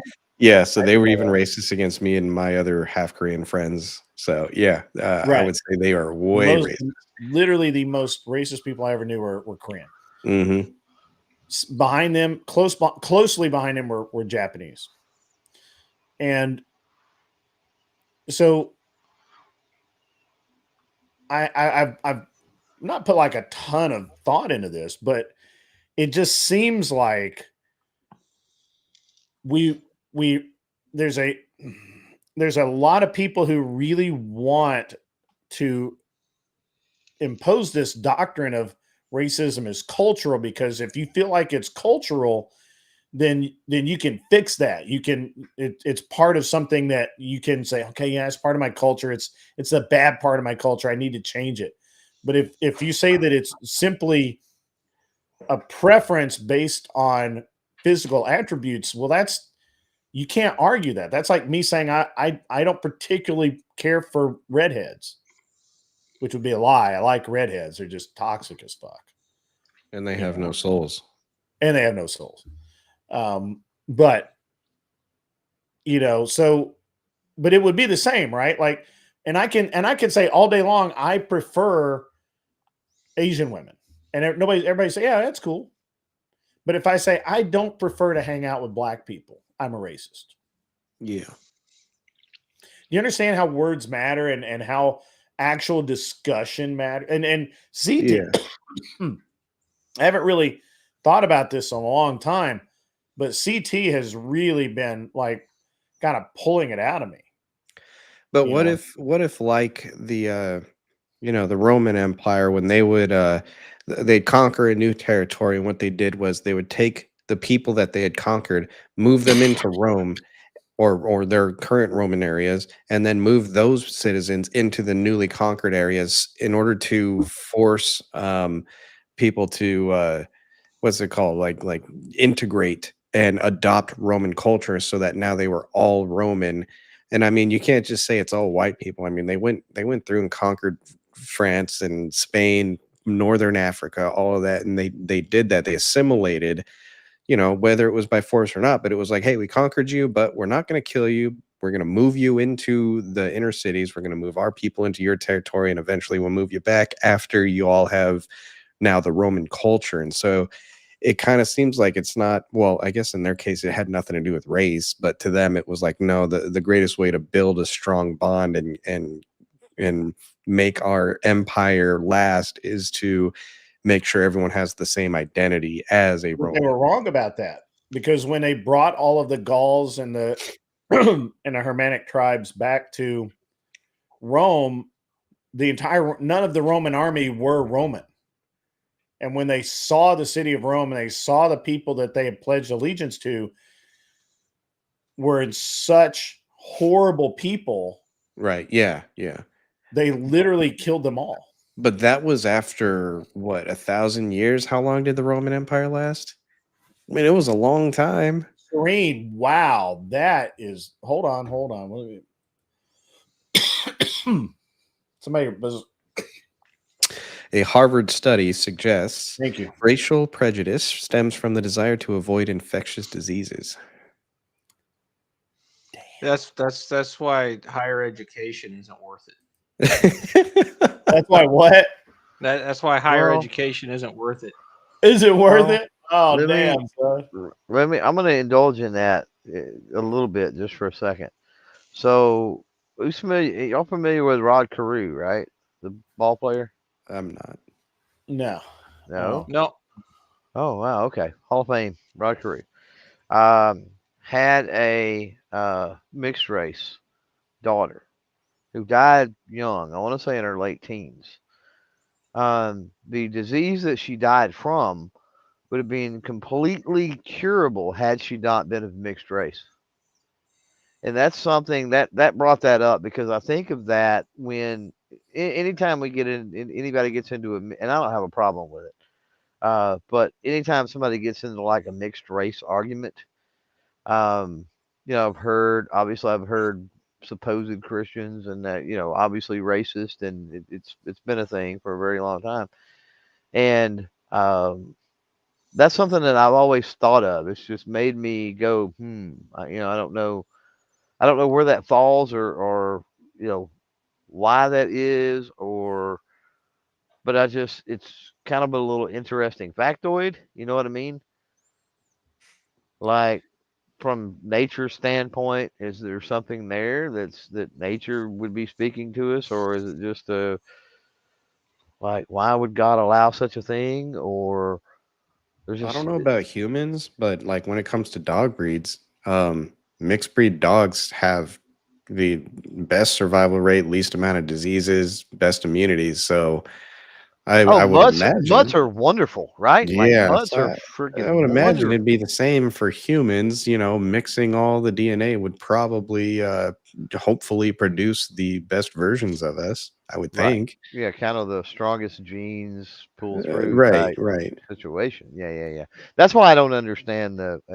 Like I said, I never got that, but it's something that always stuck with me, because, I remember him saying that. Yeah, if it had been one or the other and not a mixture of both, then they could have treated her. But because it didn't, she, died like a teenager. And I'm like, man, that's bad. That's horrible.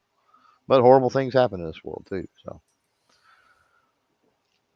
Yeah, like so if you have a bunch of white people that are all pure white and they're all intermixing with each other, so you only get more white people, and that means all of the good genes of whiteness, for example, benevolence, being rich, having good credit, things like that would all carry over in your genetics. But all the bad things too, like walking around like you got a stick up your ass and being bad I at do that. sports, like those things would also carry over.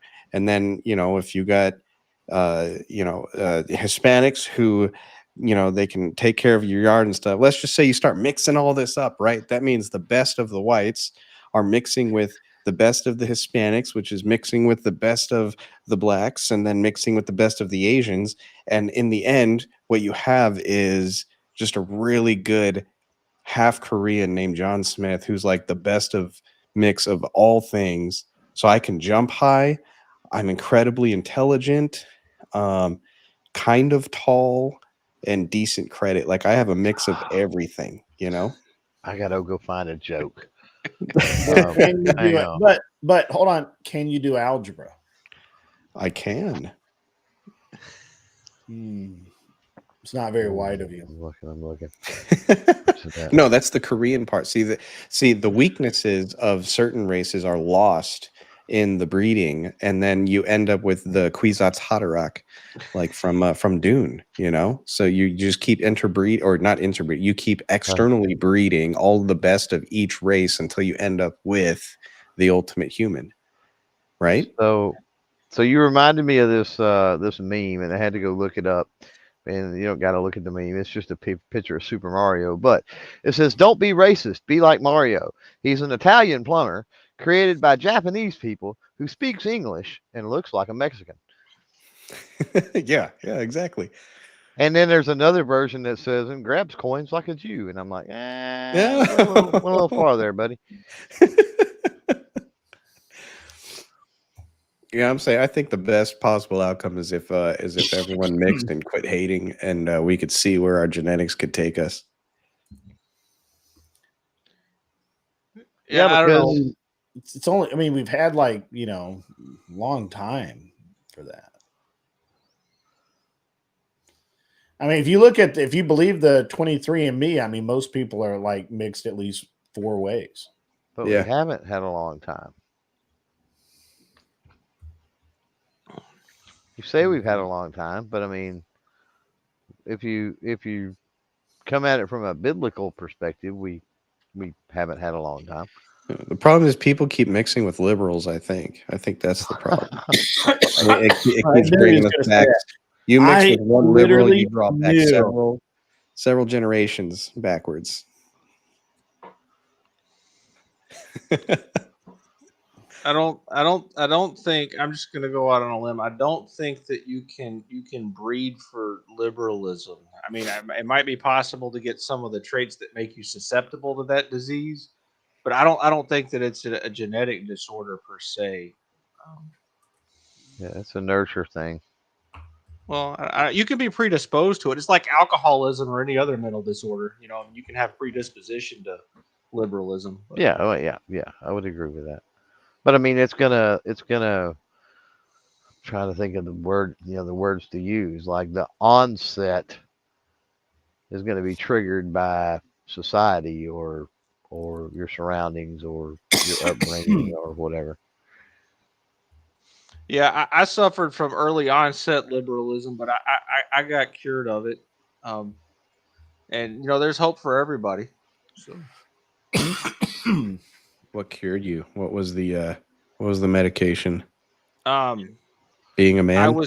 I was able to think still. The education system didn't completely destroy that. So that when I watched an election, it was 2004. It was the first one I ever got to vote in. I voted for John Kerry. I had his sign in my yard. I was super stoked about it. And then when he didn't win, I was confused because MSNBC and NPR had assured me that he was going to be the winner. and they gave me all the stats and reasons why, and then I realized that they didn't know what the fuck they were talking about.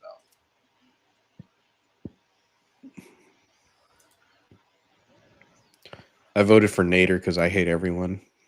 I'm kidding. I'm kidding. That's awesome, man. I just wanted everyone to suffer. So, my first vote was 2008. And president, I voted Clinton. First time. Bush is no new taxes. Fucking asshole. Got me, and then it was a little bit. It had to do with the media and some other things. And then Clinton was just fucking cool. Like, and this was before the Lewinsky, and it was before all that. He was just an Arkansas dude, and he was just fucking cool. You voted for Clinton? First time, yeah, first time. And that sort of broke me, at least on a federal scale. Now I still will occasionally vote Democrat or Independent or other things, more local related. Typically, it's getting to we're not on the state level, but county and that sort of thing occasionally. Well, there isn't really a difference between the Democrats and the Republicans, so it don't really matter anyway. I mean, Yeah, at the end of the fucking day, yeah. Totally. in 20 years, the Republicans will just be using the same talking points the Democrats are using today. So what difference does it make? Yeah, and that's been going on. I mean, think of all the stuff that whether it's all the shenanigans they pull with rules of procedure and shit like that, in the Senate and in the House, and the one party will gripe and complain, and oh, you can't do that. You're serving the Constitution, and it doesn't work that way, and you can't do this. And as soon as they seize power, they turn around and do the same fucking thing. So I mean, it's sickening. There are two wings of the same dirty bird, I guess. Yeah. Is the thing. It's not their fault. It's because we have a democracy. If we just stop people from voting, we wouldn't have this issue anymore. And that's why what we need is a monarchy. There you go, bingo. That's it. I just want to be dictator. Guys, for a while. That's what I want. I'm gonna shut down. I'm gonna send you to Rob Noor. You guys are gonna like it. It's really great. He's awesome. You guys, it's been great, man. It's been great. It's kind of a chill stream. Liked it. I changed the name of it. You guys have a great rest of your night, and hey, thanks for coming up, Anson. It's been a while, and Clover Tack, always good to have you up. Yeah. John Smith, same. Rest of you guys. I got something I gotta go take care of. You guys have a great rest of your night. Yeah, see you later, Greg. Thanks for having us on. See you guys.